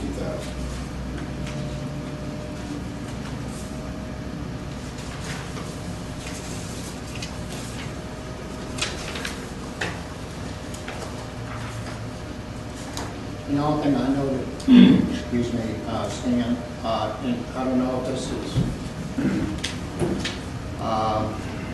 took him 9 years to get through college, and that may be an economic issue, it may be he was working and going to school at the same time, but it seemed like an extraordinary long time to get your BA.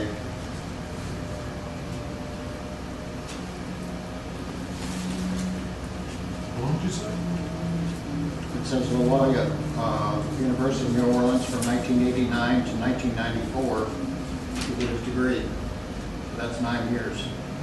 Not 9 years, 5 years. My bad. Disregard.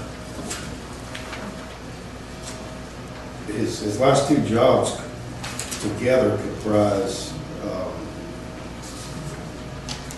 7.5 years of executive level experience as a tourism director.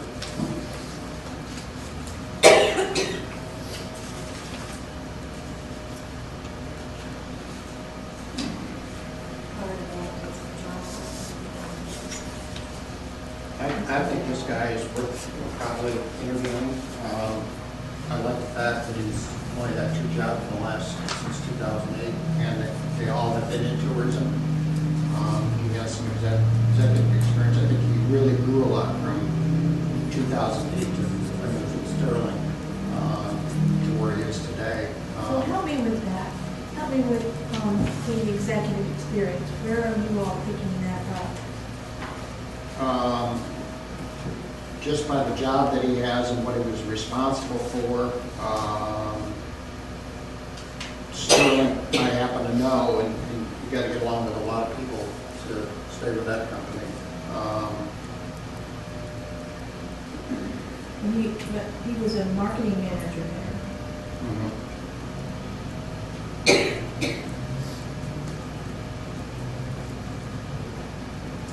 Well, I'm assuming this, that on both of these last two jobs that he has, being Director of Communications and Research and being an Executive Director at River Parishes, he had a lot of people working underneath him because he was the top dog in both of those jobs. And that's where I pulled that from him. Yeah, but look at his salary. The salary's just $70,000.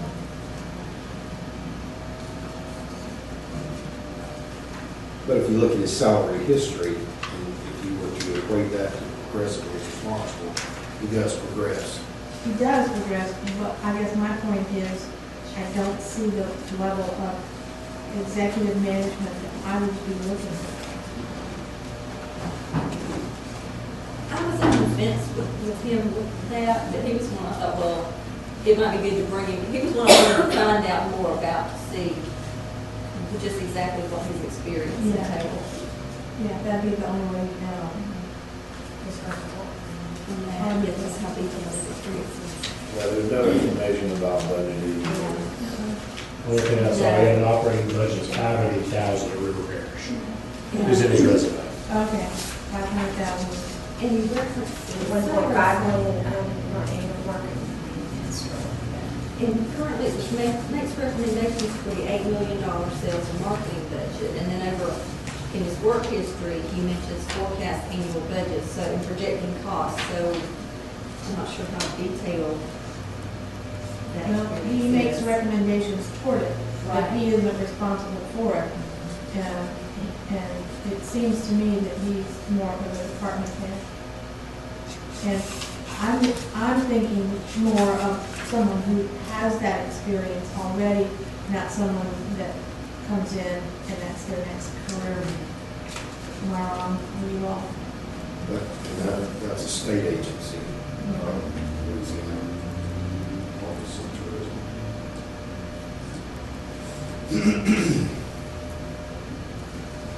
Not as clear. Yeah, and you make a good point, because on the job that he's on now, he reports to the Deputy Assistant Secretary, and it's kind of down on the totem pole a little bit. Does anybody know how big the state of Louisiana Office of Tourism is? Well, they say they have an $8 million sales and marketing budget.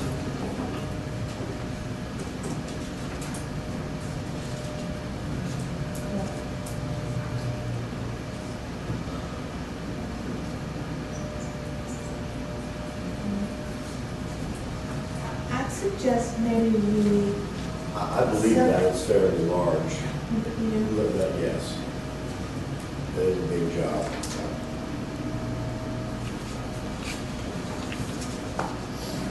I would kind of like to learn a little bit more about the person myself.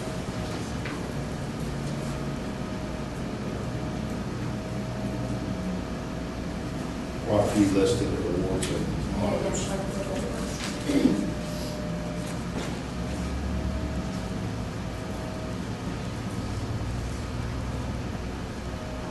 So, any more discussion? Comments? Richard? I'm ready to vote. My vote's yes. All votes yes. yes, Yes. Yes. Jay, two,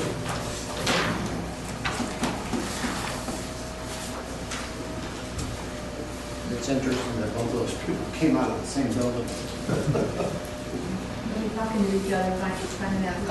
I'm curious whether they know that they both applied for the same job. One said, I think one Which one happened said first? well, one said you could contact their employer, the other did not. I noticed that. Which was which? Yeah, which one said you did? The one you just reviewed said you requested you not He be. said no. That's understandable. Yeah. I wouldn't want somebody calling me to find out about me. Or it also depends on the level of the position. It may not matter at certain levels. Yeah. No, there's a difference there, but. The next applicant is Wendy Vestfall.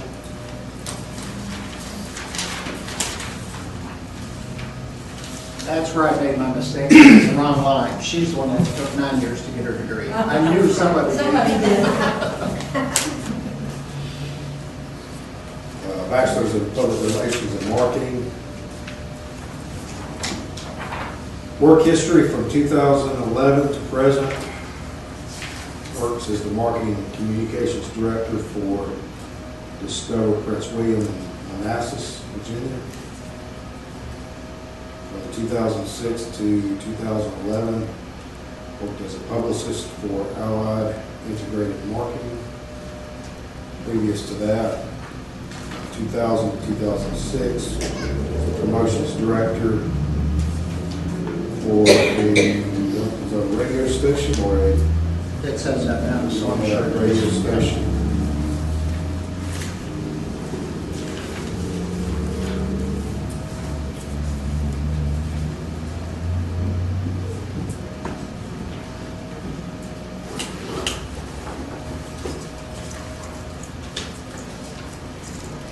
So, tourism-related experience would be restricted to 2011 present at Discover Prince William in Manassas as a director of marketing and communications.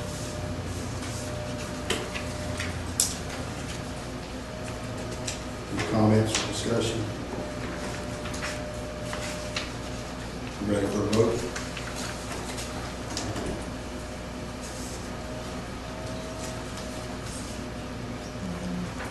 I'm ready. Ready? Richard? My vote's yes. Yes? No, No? No. No. Melissa? no.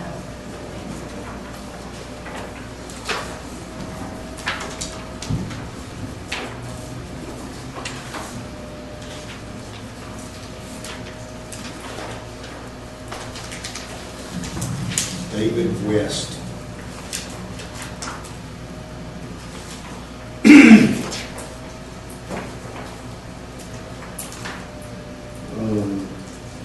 This applicant has a bachelor's in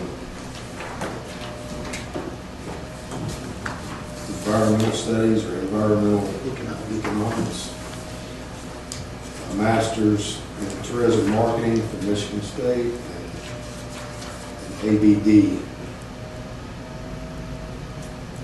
Anybody know what an ABD is? Associate Bachelor degree. Is there such a thing? Sure. I was gonna say advanced bachelor's degree. You're probably right. Yeah. Considering it was obtained after the master's, that's my assumption. Yeah. I have no idea if such a degree exists, but I think I recall hearing it at some point in time. Good. Your definition's better than mine. It is in tourism marketing. Work history is from July of 2015 to present. Is the Director of Tourism and Economic Development for I-76 Solutions, which is an advertising firm. Previous to that, from 14 to 15, worked as the VP of Travel for Michigan Economic Development Corporation. Previous to that, from November of 09 to November 14, was the VP of Marketing for Pocono Mountain CBD. Previous to that, was the Marketing Director for Bucks County CBD from 07 to 09.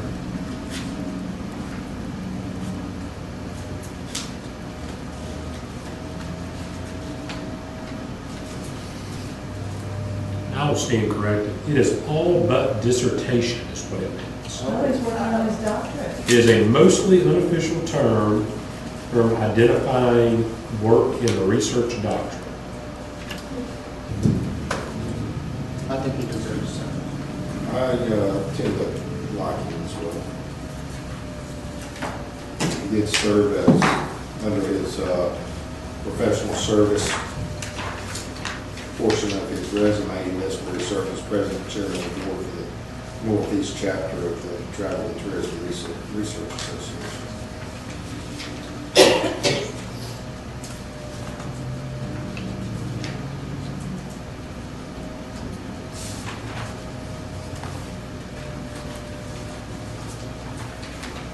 Any other discussion?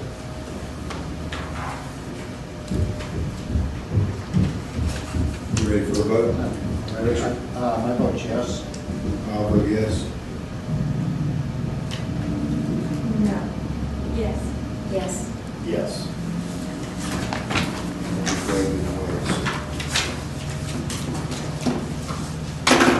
Okay, of the applications that met the minimum qualifications according to HR, that is the last one.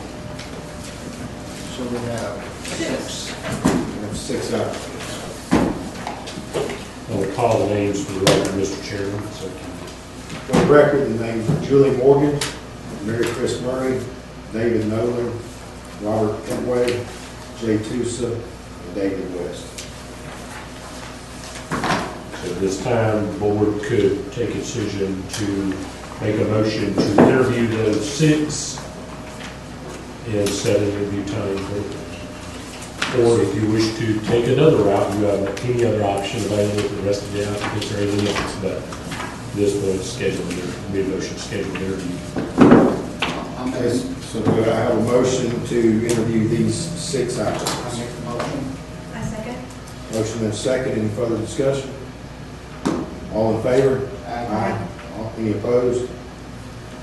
Okay, we need to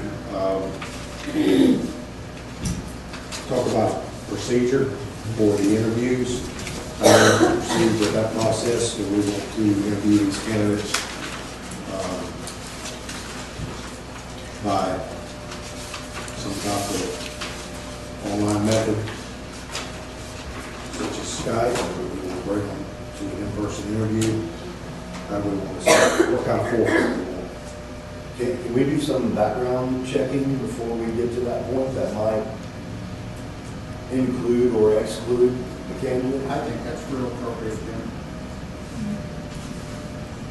Have You won't do that? Does that include a background and a reference check? I has- don't know if a reference check is appropriate in this, Have the applicants signed a release at this point? They've not signed a specific release. No, they're not. We have to obtain a release.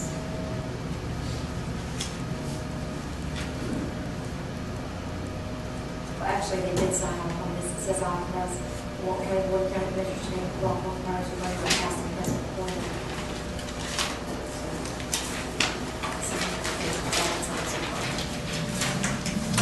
What kind of background check do we do? We do a criminal background check and we do a driver's license check. That's required. And we would have to obtain, they would have to sign a release form us to obtain their pertinent information in order to do background, like social security number, driver's license, and everything. We don't have that at this time. I mean, it's probably not a bad idea, but I certainly think 6 interviewees is a manageable number. it's very manageable, but if someone shows up with, DUIs or, something else in their history that's not a big deal. I know it is costly, but just out of the point of procedure, I think a background check to include or. If HR is comfortable with doing it at this point in the process, I defer to HR on that. There's no reason why you can't ask for that unless HR sees a reason not to at this point. Obviously, you have to give us the additional releases. They would, they have to provide their confidential information and sign the release. What we do is tell them, that we vetted the applications and this is the next step. Ken, I agree with you 100%. If there's something that's got to come to the surface, let's do it now. There's no sense in. I advise them they've been selected for an interview by the advisory committee, and advisory committee needs that information to complete the background And check. I'm obtaining this information from the advisory committee. Is that a motion, Jim? I would make a motion that the 6 applicants clear a background check before they are brought in for a final, or before the next step in the interview process. I'll second. Motion and a second, any further discussion?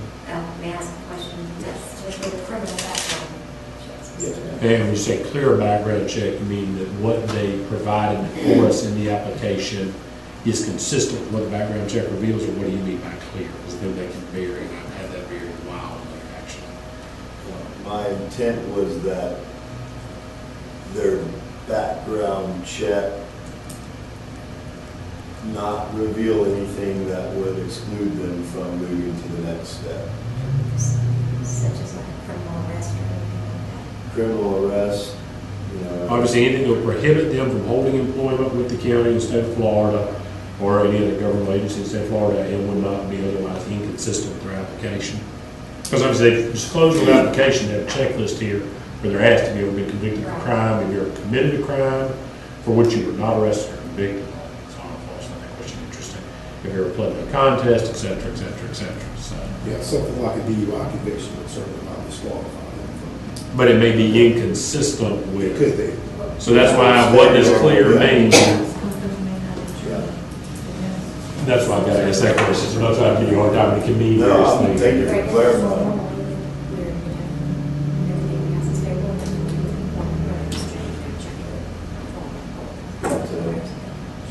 Yeah, the process of confirming what they submitted on their application is true, is, I think, is very important. Okay. I'd like to ask the chair and all of you a question. I had served on 2 search committees for the president of ECAR, the Emerald Coast Association of Realtors. And we were given, and it was very, very helpful to us. When you interview a candidate, there's a lot of things that you can ask and there's a lot of things that you cannot ask. And I found out how unlearned I was about the interview process. And I don't know if the county has access to this or not, but each one of us was provided with about 10 pages of questions, and we kind of divvied those up. And we would mark the questions that we wanted to ask that particular applicant. And it had all been vetted so that we weren't asking questions that we couldn't ask. But it really brought to light the personality, the characteristics, and got into the depth of who that person really was. And I'm just wondering, is that available, something like that, to us when we start the interview process? I know the county has a list of questions that you cannot ask. Yeah. There is a standard template that But, shows I mean, what it's you. helpful for us. It would be for me, and I can try to get that list if that would be helpful. I think that's something that the committee needs to consider and decide on today, is, Yeah, what is the interview process going to entail? Is it going to be presentations? Is it going to be question and answer? You know, how do you intend to do that? And certainly that's going to turn on what you're permitted to do. so maybe, let's discuss first 4. Well, I think we've got a motion right now. I think we're just delving outside of the motion, Mr. Chairman. Okay, so, motion, was there a second? What was the motion? Oh, yeah. And that was before they'd be brought for interview. Is that correct? Before they be brought forward. Yeah, I apologize for interrupting right in the middle of the motion. So, motion and a second, any further discussion? Seeing none, all in favor? Aye. All opposed? Okay. So assuming we have candidates that make it through that process and proceed to an interview, what do we want to see as far as form for interview? I would say one thing I would not prefer, and that is Skype interview. I prefer personal interview. I agree with you, Pam. I've done both, and Scott's horrible. Okay, is that a motion? Pam, go ahead and make a motion. I move that we conduct in-person interviews only. I'll second. Any further discussion? All in favor? Aye. Any opposed? So now let's discuss a question bank. I think a combination of, I think there should be some sort of presentation made. That's a very big part of the job. And a question answer session. I don't know if it's prudent to have the board, have them broken up so that you can try to dig in, get a real deep dive into these 6 candidates and find out, get some information from different perspectives and look for consistencies in their answers or inconsistencies in their answers, what the community is looking for. But I'd like to see a presentation from the individuals and have the opportunity for question and answer. And, I don't know the term, someone else to ask them a similar question. Yeah, I think that the direction you're headed in is perfect. I think that when the candidate comes in, he or she should be allowed to make a presentation. That will tell us a lot about their ability about public speaking, how they feel with strangers, how they feel being in this kind of an environment. Because, all of us know when you're applying for a job and you're standing there in front of a bunch of people that are going to be making decisions about you, you better be putting your best foot forward. And then I think the second thing is that each of us has a list of questions that we can ask that particular individual. So there is a question and answer session. And then I think at the end, I would allow the candidate to make a closing statement. The one thing that we have to be very careful with on the questions that we ask them is that, and then we do it in a structured setting so that we ask each candidate the same exact questions. I understand Because that. someone will do a public records question for those documents potentially. Does HR have anything We do have some questions on file. that we can ask? Yes, sir, we can get some questions. Can we ask them to make a presentation on beach nourishment? And that kind of goes to my question, do we leave them the opportunity do we leave the presentation open-ended? The subject of Allow them to structure their own presentation, or do you give them parameters to work with?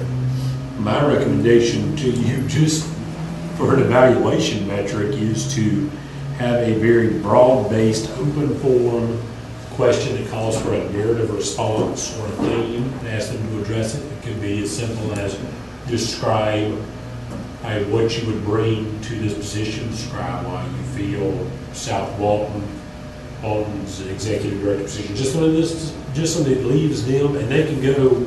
That way you don't stifle their creativity. So if one of them goes in a entirely different direction, somebody else, you can still appreciate the creativity there, but we've given them a metric with all of them to work off of. And then variances in the presentation can then be evaluated for the person as well as that. Otherwise, I think the problem becomes HR. You can't make these things completely formulaic. We understand that, but in HR's perfect world, it would be formulaic. It would be this many points for this. I mean, you got to go down this straight rubric and metric at the bottom. When you don't give them any idea what kind of presentation you want, it's impossible to weigh apples and apples. You're getting two different things. So it would request a presentation and they would be asked to address certain criteria within that presentation, and which would also leave them open to. Yeah, I'd say just give them a general question to address their presentation on. Allow a 5 to 10 minute presentation. Yep. Now, the only thing I will note, and I know Steven's already thought about this because he's gone through it enough times in the BCC, these are sunshine meetings. That means that we have to go about it one of two ways. The long way committee is that the presentations get to be done one-to-one with each of you in separate rooms and basically separate round robin interview session. And you get to ask certain questions of that person and evaluate them. So basically everybody gets to ask the same questions. Everybody gets an answer to those questions, and you go through 7 different people.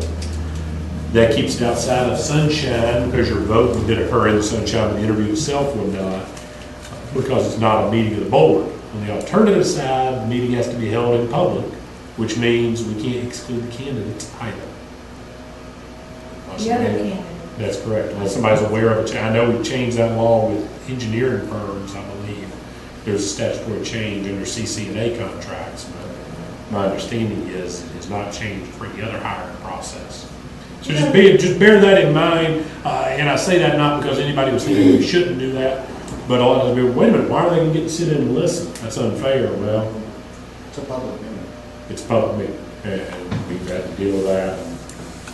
numerous times over when we're running different RFPs. And a lot of times people will voluntarily choose not to as a courtesy, but the case law, I believe, is clear to the point that you can't even suggest it would be appreciated. But if you're doing a presentation, generally you want that presentation to be to the whole board instead of, having them do a 10-minute presentation to each of us, so.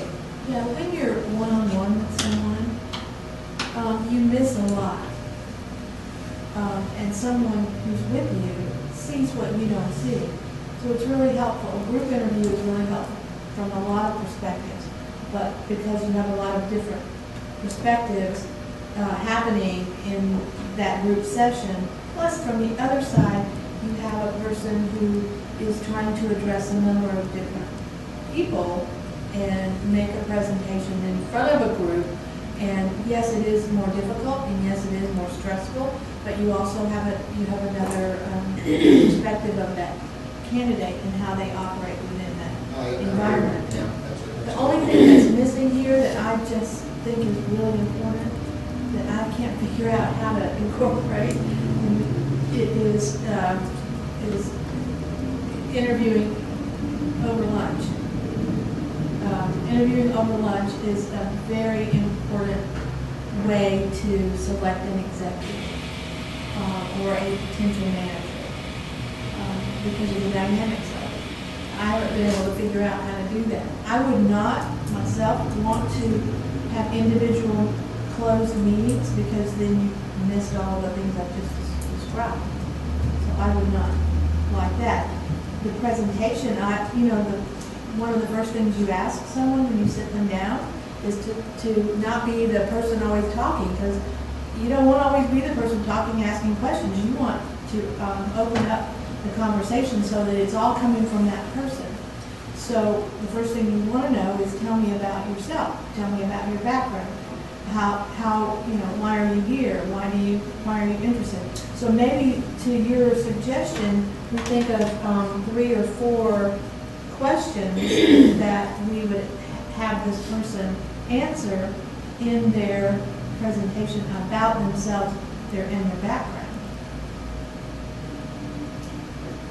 The only thing for that is, I think that part, and this is my opinion, because I didn't do it much, is that if you start putting parameters on the presentation, I think you start putting parameters on finding out who they really are. My previous comment about giving them, I think Clayton said somewhere between 5 or 10 minutes. Let them start cold feet and do a presentation to us about who they are, their background, why they want the job, etc. And then go around and then we do a question and answer period with them where we're all present so we can all kind of see and not miss something. But you just said what I said. Oh, okay. You just gave 3 questions. You just said, tell me about these 3 things. Mm-hmm. And that's what I mean. But what they say and how they say it is, you're right, is Right, because you're going to interpret that maybe differently than I will. that's right. Absolutely, I'm in total agreement. So what I'm hearing is maybe an introductory presentation to last. If you're going to adequately answer those 3 questions, probably 10 minutes. That basically tells us who they are, a little bit about their background, and why they want the job, and why they're the best person for the job. I still want to see something in that presentation that shows that A, they did a little research on this county, Yeah, I agree. Right. and B, what they're going to look like standing up in front of the BCC. Maybe answering an issue specific to what's going on here. Yeah, give them a topic. Yeah, obviously, we want to know a little bit about that. That's more where I was getting. I think your questions and answers you can combine what we just described there, and maybe overkill to have somebody give you 10 minutes of their background necessarily, specifically, because somebody could do, but no, that was more kind of what I was for a presentation. Give a generic topic presentation and let them come up with a creative way to present it, because that's going to give you what you're talking about, and how does this person present to a group, how they present to the BCC, how they present to the public. And then the other thing I might suggest is if HR has a list of questions they have on file, or specifically a list of no-nos, that do not ask questions, perhaps circulate that to the entire board, and perhaps every board member come up with 3 questions. Throw the number out, you can pick whatever number you want. Submit that back, we'll make sure HR screens them. We'll consolidate at the staff level, make sure somebody in HR screens them.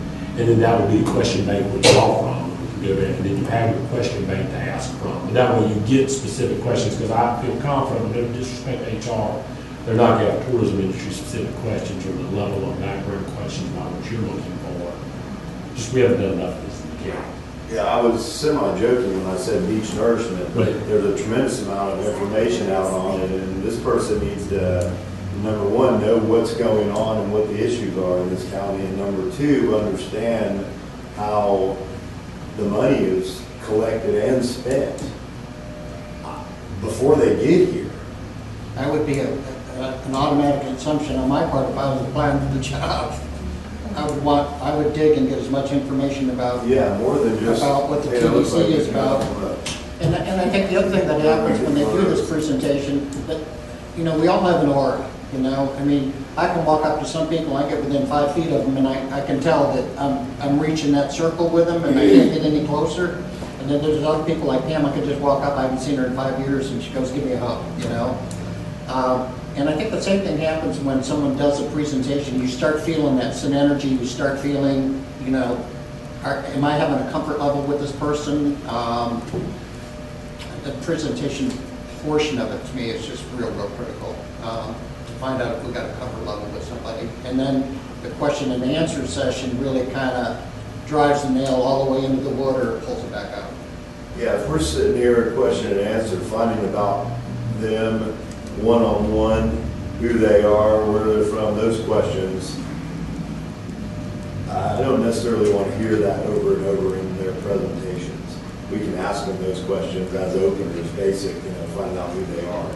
But I want to know somebody that really understands what they're walking into. You know, we don't have time to someone to walk in here and go, holy mackerel, you know, pretty good. So, Good point. I don't know how to,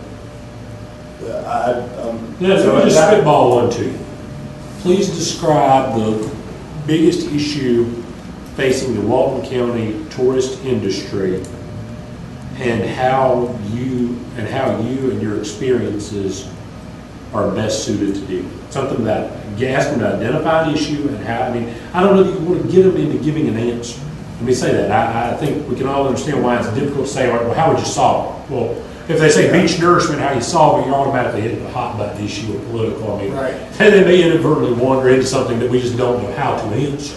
But perhaps something to the effect of asking them to identify the biggest issue to Walton County's tourism industry and how they are uniquely able to deal with it, or how they would be uniquely able to address that issue for us, and let them try to tie in. I mean, that gives them a lot of ways to go. If they want to get to a granular level and say, well, I think you can do X, Y, and Z to fix something, okay, great.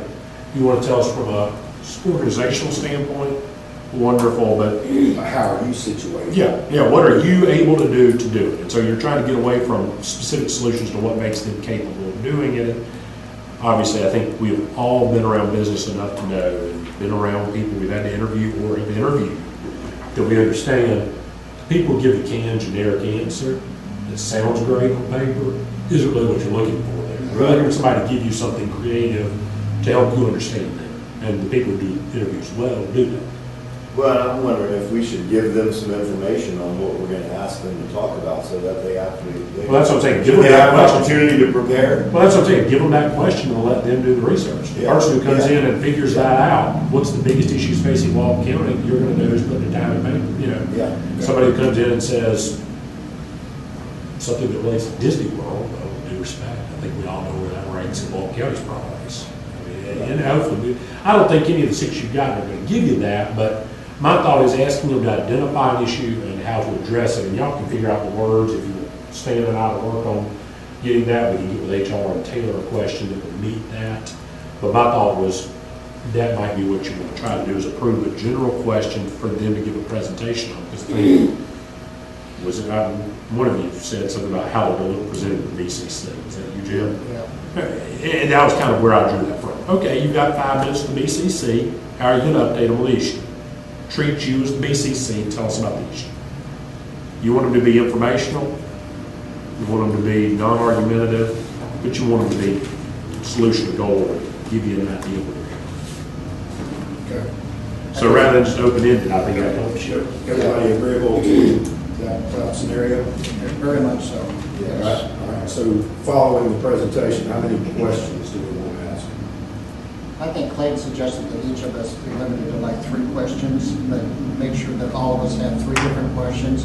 And if HR can give us some sample questions prior to, then we can kind of divvy them up between us. And then it would also be helpful if you just kind of remind us of the stuff that we can't ask. And we all know what the basic Right. ones that we can't ask, Right. but there's sometimes. There's a list they have of topics. You cannot get anywhere near this, and I've seen that document, so I know they can get that to you. Yeah, well, if we could get some do's and some don'ts both, some questions and then some, just to refresh us, because we don't do this on a daily basis. I think that would be excellent to help us all out. I think- Keep us out of trouble. I'll be glad to. Even though we do that, they still need to go through some sort of vetting process just to make sure that they're. That's what I'm saying I would like. I mean, how long does, what kind of time frame, Steve? You know, what kind of time frame we can get to our interviews? Stan wants it done yesterday. Yeah, so yeah, Stan says, hey, if your question's already turned in too late, you missed the deadline. I understand that. But my thought is, well, let me ask this. I'm not going to put Stan on the spot because I just realized that there's a problem with what I asked. How long do you think it's going to take to do background checks reasonably? Generally, it takes, I'd say, a week at the most, but usually within 3 days. All right, so how about we say everybody submit their questions back? That's once I receive their signed release from these. Who would be the best person in HR aside from you to get that? Do you have somebody you can task to receive these questions? Donna Wilson, Okay, well, we have Don do it, because you're on the committee, I don't want to receiving those individually, but if we have all you interview, email, we'll get staff to circulate an email, Marty can, of Donna's contact, have everybody email 3 questions within a week, is a proposal. I mean, y'all tell me, I'm not trying to tell you what to do, but 2 I weeks. think we need less than 21 questions. 21 questions. Well, what I'm assuming is we're probably gonna have some overlap, and then we may have some no-nos, because then HR is gonna vet and winnow. And I would agree, but potentially you could have 21. True. So we need to decide on the 2 number. questions each. We asked, the last set of interviews, 15, and that was. we did, I asked 15 questions, and it was brutal. 2 hours behind. All right, well, let's make it 2 questions each. And as long as they're all different, I think we're okay. I think with 1, 2, 3, 4, 5, 6, 7 times 2 is 14 questions. Would we be able to ask follow-on questions to, like, your question, if I had a question that I had once I heard the answer? Or is that, You know how that makes the attorney in the room, the HR person in the room feel. No, I get to ask a follow-up question. That's the Please let it be best okay, part of please it. let it be okay. that's a, Yeah, That's your question, the private sector, I did all the time, Tim. I know, it's the very Yes. best way to do it. Not, yeah. Oh, I mean, it's conversation. You know, that's the best way to do it. I don't know how to address your lunch or dinner, but I absolutely couldn't agree more. Yeah, I don't either. I mean, is that, We can get as creative as, I mean, here's the problem, when you do that, if everybody there is at a lunch or a dinner, you're gonna be in a position where it is a public meeting, you're gonna have to advertise. Does the public wanna show up? Everybody. Possibly. You know, I don't think the county's gonna wanna get into hosting a huge function or banquet to do this type of thing. I've seen some creative solutions, and I guess this is where I'm trying to be cautious between steering the direction you go and offering what I've seen other places do. It's a matter of how much effort you put into making it work. I have seen public boards publicly advertise that following an interview session with, and I believe it was with 4 candidates, I don't do that, for a position, that all 4 candidates in the board would be having dinner at a local establishment, and the public would welcome how it was accommodated. I mean, he makes me cringe about sunshine invitations and how to effectively do that. And I know Mr. Davis somewhere is having a chill run this time. Please don't let the BCC make this request to either, because it is a nightmare to do. The simple fact is, unless this committee really wants just to say, you know what, we're gonna let each individual member arrange a lunch with that person outside the scope of this interview process, and understand that your questions and comments have to still be within line with HR, and you're gonna do that separate from the process we just outlined. There's really not a way to do One thing I that. have. Not effectively. I mean, I mean, you can get very creative about it, but the problem is, it's subject so much. And I guess my other concern, with no disrespect to what this committee's role is where I can be very careful how I say this, not to offend any of you. You're just an advisory committee, and not to put too sharp of a point on it. The lengths we go to evaluate them are certainly critical. That's what our job is. The problem is, at what point does the county want this committee going to that step when they're going to make their own decision? They say, hey, you recommended 3, we're going to bring somebody and 3 others in. So you got to bear that in mind too. Perhaps it's to this committee's recommendation, whoever you send to the BCC, that you think that might be an advisable situation as their board member meet in a one-on-one setting.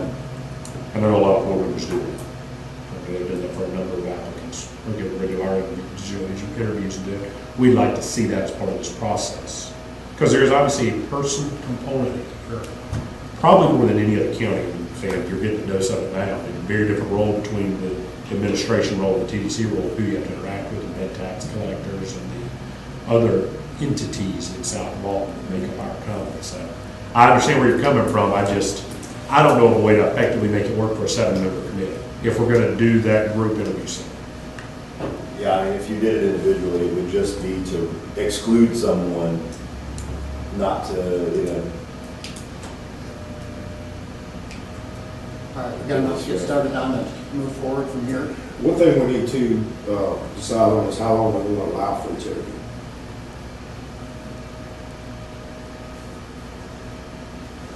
We basically said a 10-minute presentation. How long do you see the questions? So that's what I was trying to get to, is how lengthy a list of questions do we make? Is this typically a one-and-done interview? Typically what you would do, well, I mean, again, y'all are about to set the process. I think kind of what and again, this is just my assumption off of what I've been hearing, is you'd interview them and then we would rank them off the metrics we've established, and then that would determine the list we send to the DCC. So yeah, it's a one-off So there's interview. not a second interview process or, any of those best practice? Well, the second interview is going to be at the DCC level, is I think what the BCC kind of said. So they'll take those 3 and they're gonna interview them though before they make. Is that your Yes, my understanding? Yes. they are. They're actually doing 2 rounds of interviews. Perfect. That's First- all. Yeah, so Answer you my do the question. first level. Thank So you. yeah, again, not trying to disrespect No, what this committee is that's doing, fine. but I just want to make sure that was part of the process. So our process Question is answered. to advance 3 to 5 to them. Okay. And they're going to do 2 rounds of interviews. The first set of interviews being more job and technical questions, and then the second round of interviews being more character and trait-based questions. Now, are those interviews being done by the BCC, or are they gonna be done by HR? They'll be done by my understanding is they'll be facilitated by HR, but it'll be a one-on-one interview between each commissioner. closed meeting, commissioner, applicant, round robin style questions. So we'll run through. I got you. So Let me approach your question in a different way, Stan. How much time does the committee want to spend doing this? In terms of, do we want to block off an entire day and say we're going to have an entire day of interviews? Because in that case, you may not have to set a rigid time limit depending on how you space them out, but I would rather spend my time getting the right person for the job and getting it right the first time than shortchanging ourselves and trying to herd them through. I was gonna suggest, try to set them for a minimum of an hour, but leave an additional half hour for each person. In case we needed to get in deeper. I think an hour is sufficient. what I've seen done before in that scenario is that we can block off an entire day. The committee picked a day to coordinate. I know that can be hard for everybody. We get a day blocked and say, all right, we're gonna publish the list and say, okay, here are your interview times. We're gonna publish it, it's a public meeting. Now, if the guy at 3:30 wants to be there at 9 to listen to all of them, that's their prerogative. But you space them out, so they can make that decision on their own, and you don't have them all sitting there waiting for whenever we call you, you're next. It's a courtesy to the applicant, especially if they're traveling in, is what often would be done. The second thing is, you start in the morning, and you say, okay, we're gonna start at 9, interview for an hour, so that finishes at 10, next interview starts at 10:30, so you give the committee a 30-minute break, chance to, Right, that's what we 30, started. go 10:30, hour to 11:30, 30-minute break at noon, And break. committee breaks for lunch, come back at 1 to 2, next one at 2:30, 2:30 to 3, and you're done by 4. That's what- But you're running a 9 to 4 day to do that. So it's less than the full county time, staff was assigned, Marty's thinking, oh, Lord. At least it's not 7 to 4, but, you know. Can we do 6 in one day? I think so. Be a long I day. think we can Be a too. long day, but we can. I'm for it, I say cater and lunch and let's blow right through it. I'm in total agreement. I I think. really can. And I was just using a, but yes, there, you can do that method I just laid out there, even with 30-minute breaks, start them at 8 and go. That would be here's the thing, and all of us have got jobs to support the economy of South Walton. If you try to drag me away 6 different times, I'm gonna be Yeah. pissed at somebody. But if you say to me, all right, we're gonna just set a day aside, we're gonna have breaks in between so we can talk amongst ourselves, do whatever, make phone calls, in those little break periods, because, my phone's buzzed 4 times since we've been sitting here. And once we're in that mood, you know what I'm talking about? You get into that mood and you know that that's what you're gonna do that day. and you're I'll make a focused on it. motion that we do all these, and we block out one day and get them all done in I one day. second Give that them motion. 1-hour interviews and Yep. allow a half hour in between, in case, break for us, in case they, in case we need to go over. I second that motion.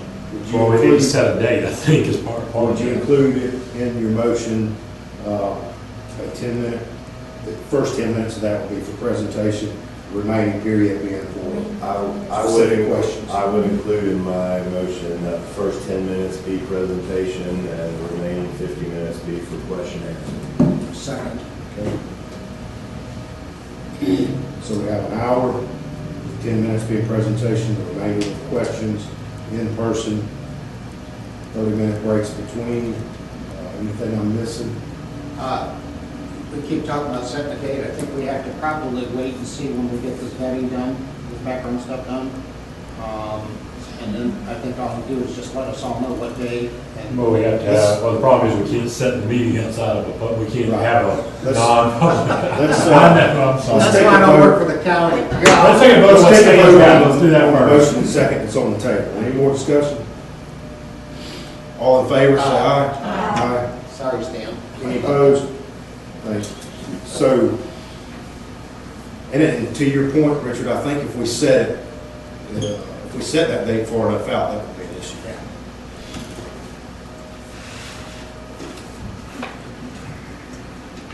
Does everybody have a calendar down? I do.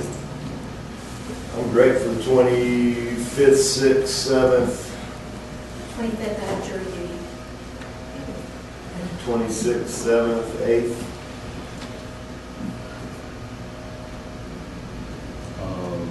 January. Can we get it done at that time and get them notified to be down here? I can notify them quickly and get them to try to sign their release, should be able to get that back in.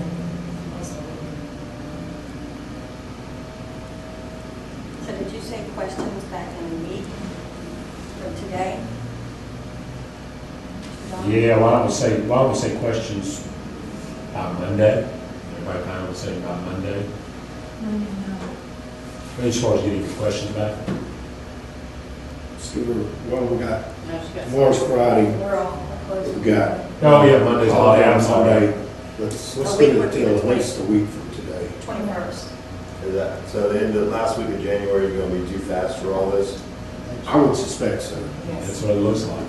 And I'm probably going to have a conflict that last week of January. I've got some personal issues that have come up. So I think the first week of February would work better for me personally.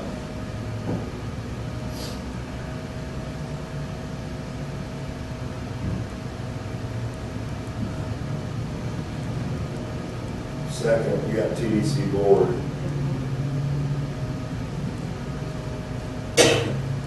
On what day? That's on Tuesday. How about Wednesday, the 3rd? I'm open on that day. The only comment I would make is, do we want to give any consideration as to the day of the week, being that a lot of these people are coming from out of town? Do it on the 3rd, give them 2 days to get here. I don't do that consideration in me. I see what you did. You could always do that by right now. Then you're getting into the 5th, you're getting into Taste of the Race. You're into Mardi Gras. Then we're, Do you think Friday the 29th of January is too soon? That last week for me is bad. That's, I'm sorry. Yes.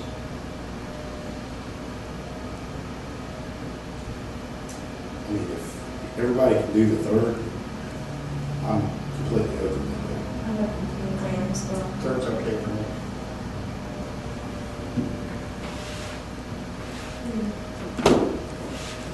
Okay, I can do that.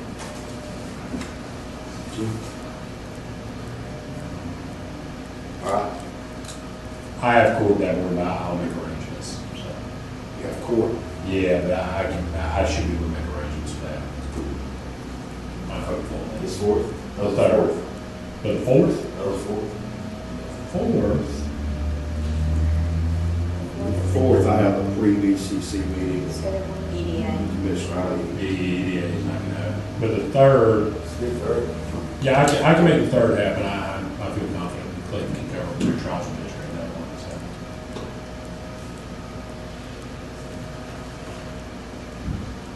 Make a motion that we set these meetings. Did we vote on the rest of it? On the hour of the process, so I'll make a motion that we set aside the 3rd of February, 2016 to interview these 6 candidates. To interview the 6 candidates contingent on them meeting background check requirements. Contingent on them meeting the background check requirement. Second. Second. Any further discussion? All in favor, say aye. Aye. Any opposed? Motion passes. Will somebody from HR send us an email asking us for a few questions? Yes, sir. Okay, so we have no idea where. Yes, sir. Yeah. We'll make contact, or I'll have someone from my office. So earlier they said And a that, reminder or two for this. Yes. earlier they said that they wanted me to send out Donna's contact information. You want to take that back? Let Donna send it all I'll have over. Donna contact. That'd be the That'd easiest. easier. And will those interviews be in this room? Or at the annex? I guess that's something this committee, this board needs to decide. I would personally prefer it to be at the annex in the courtroom. Ooh, I don't like that. You know? Why do you want to? It's intimidating, it's very Because it's intimidating to have an intimidating. interview in court. Charles Powell. Jim, I should have known that was coming. He said you want it to be like a BCC presentation. Yeah, I mean. It's Well, pretty that would bad in here though, with those lights shining directly down. Usually they're right there. Yeah, we use That's it. the hot spot. Yes, Yes, that's a bad yeah, spot too. they usually say it's intimidating. That would be subject to availability. I'm okay with it being here, whatever. I was trying to log it on here. That's good. I had two notes. I know on my computer I had it was here, but in my note, when I picked my packet up, it said annex, and that's why I went to the annex this morning. It said at the visitor center. In the motion, did we decide on 2 questions per committee member or Yes, 2? 2. 2? But, can I say something? Yes, ma'am. Can we have 3 in case one of them is, HR looks at it and You can have says, however Two many and you an want. alternate. I mean, just have 3 and then. I think that's a good idea. I think have three and ask two I unless hate you to need keep to ask going back one. to it, but I think we need to decide on a number of questions. Yeah, well, now at this point, I think we do. I think we're at that point now, we have that time frame, so you can make sure everybody gets the same questions. I mean, some questions take longer to answer, and Sure. others are, if we write our question in a way that is an open-ended question, then we won't just get a yes or no answer, so there's some discussion, but some things may be short to answer and others may be longer. This is a suggestion, but what if each committee member submitted 3 questions, they were vetted, and we come out with, I don't know what the best process would be to do it, but we come out with 12. But you probably may get some duplicate questions too. I firmly believe you, though. Yeah, maybe Problem not. there. I think 12 I think you have a couple questions, there get kicked by HR. 50 minutes for 12 questions, I think is reasonable. I would go more than 12 then. And you know what? We So- That's may gonna end be up, pushing Do it. we need yeah, a we may motion? end up doing three So- or Maybe 10. or You've already had submitting a 3 and motion start for with 2 2. questions. We have a motion on the table? You had the motion, you voted. Oh, we you already did for that. 2 questions. Yes, But that was for how many we were gonna submit or how many we were gonna ask? what you were gonna submit. Okay, so we need a motion that says, You already That- made your motion? Well, we're well, talking about how many to ask. how many to ask, how many questions? I'll make a motion that we take a step back. You have more experience in this. Do you think 10 is a better number? Maybe 10. I think we can pick the 10 right questions out of, we're all submitting 2. If you would like to amend that and put that we all submit 3 and pick 10. Right now, we're all submitting 2 and picking 10, or we haven't decided on 10, but we're gonna have duplicate questions.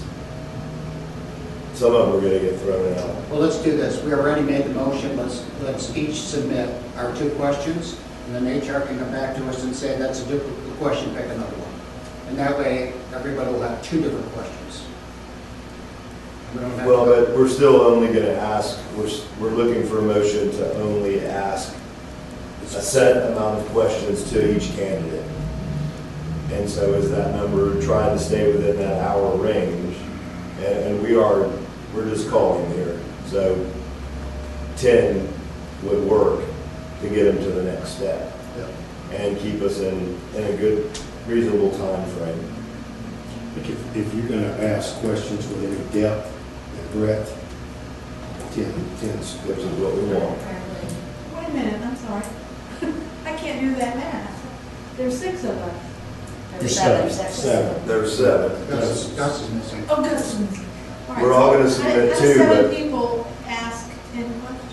But we're submitting 2, but right now, we have to put a motion on the table to how many we're actually going to end up with to ask the candidate. Because we're not, so we're gonna have duplicate questions, and if we have 14's too many. So both of your questions may get in, and none of mine may make it So in. you don't get to ask any questions at all then? Well, what I would recommend is that once we get the number, let's say we have 10 questions, you get 7 people on the board.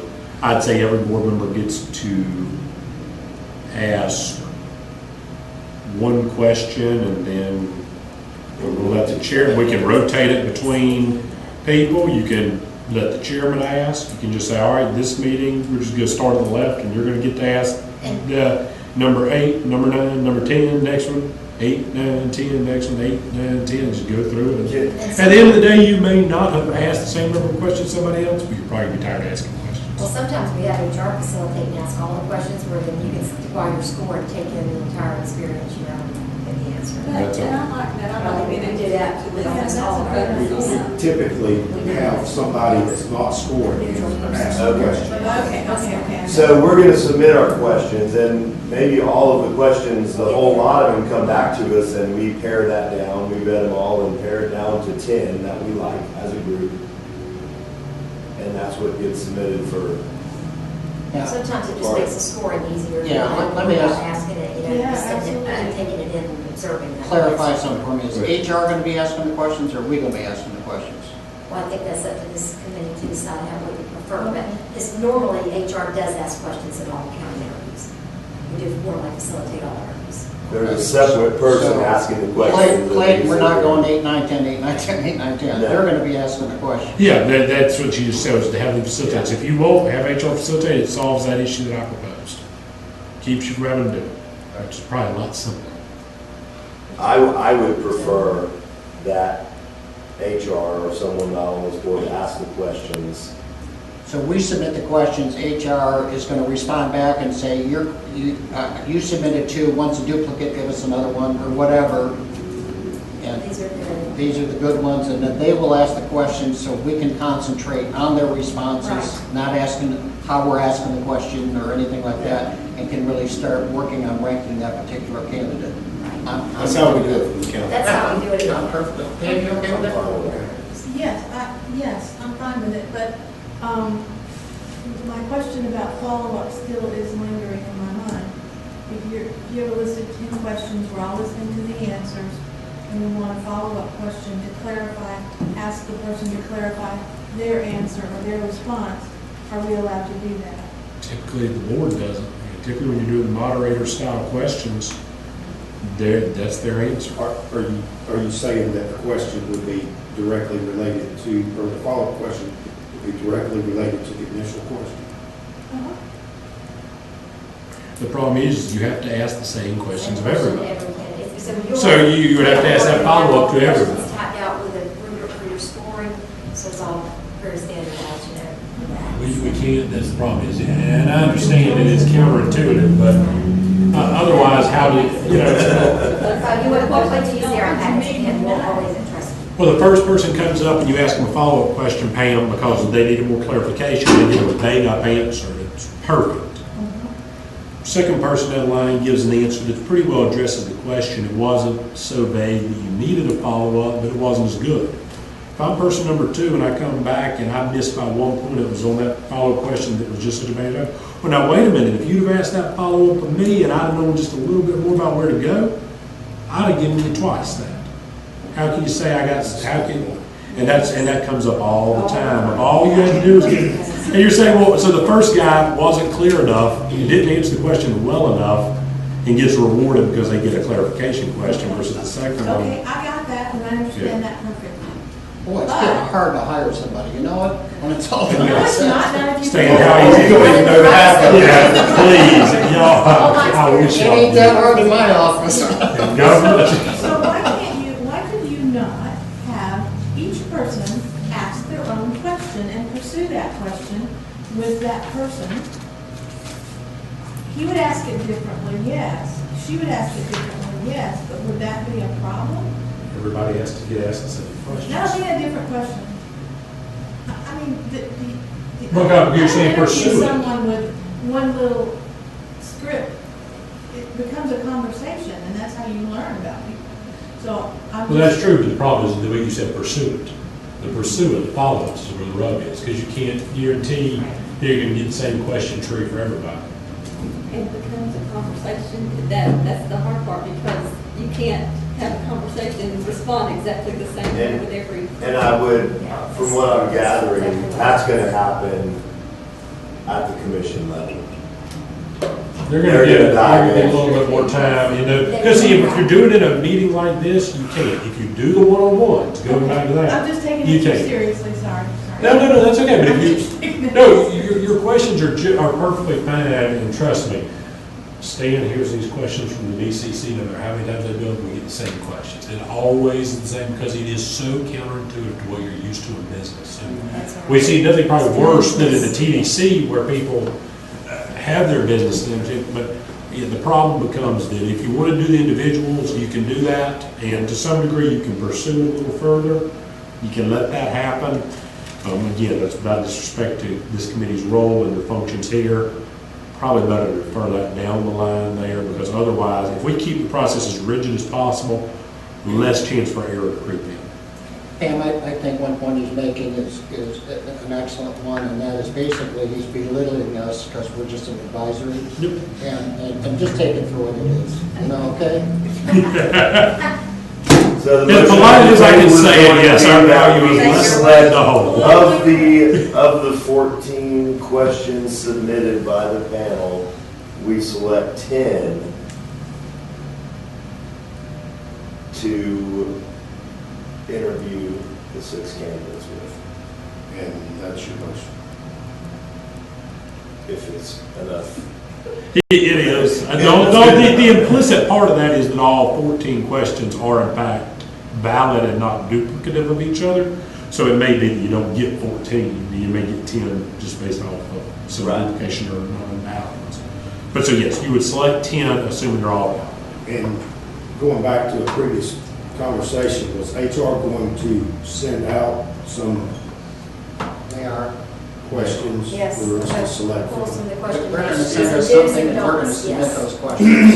Yes, Donna from office will send that. And then they're going to let us know if there's. And then if we have duplicate questions, then we can submit another. That's correct. So, we have a motion. Second. Any further discussion? All in favor? Aye. Aye. Any opposed? So I think we have a process outlined. So then I'll contact the 6 and get the assigned release and start getting that background check. So is HR going to, Or I'm gonna have someone from my office do it. is HR going to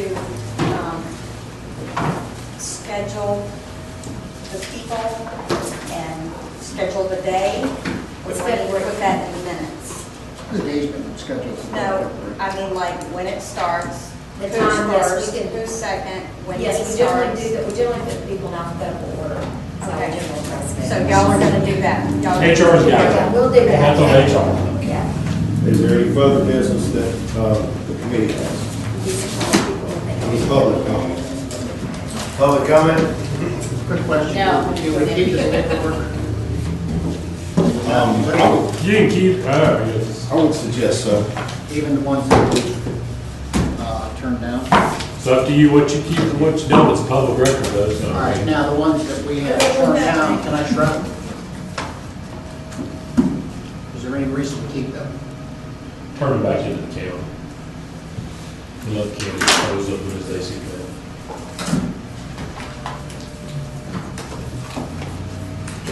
It's okay, give my little package to them.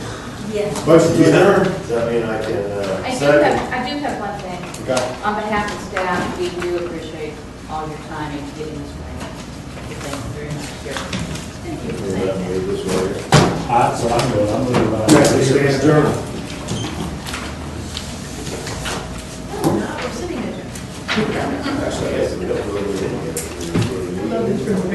To me, I don't think you do, because you've already, you know who the people are, they're gonna, you can ask a question and answer.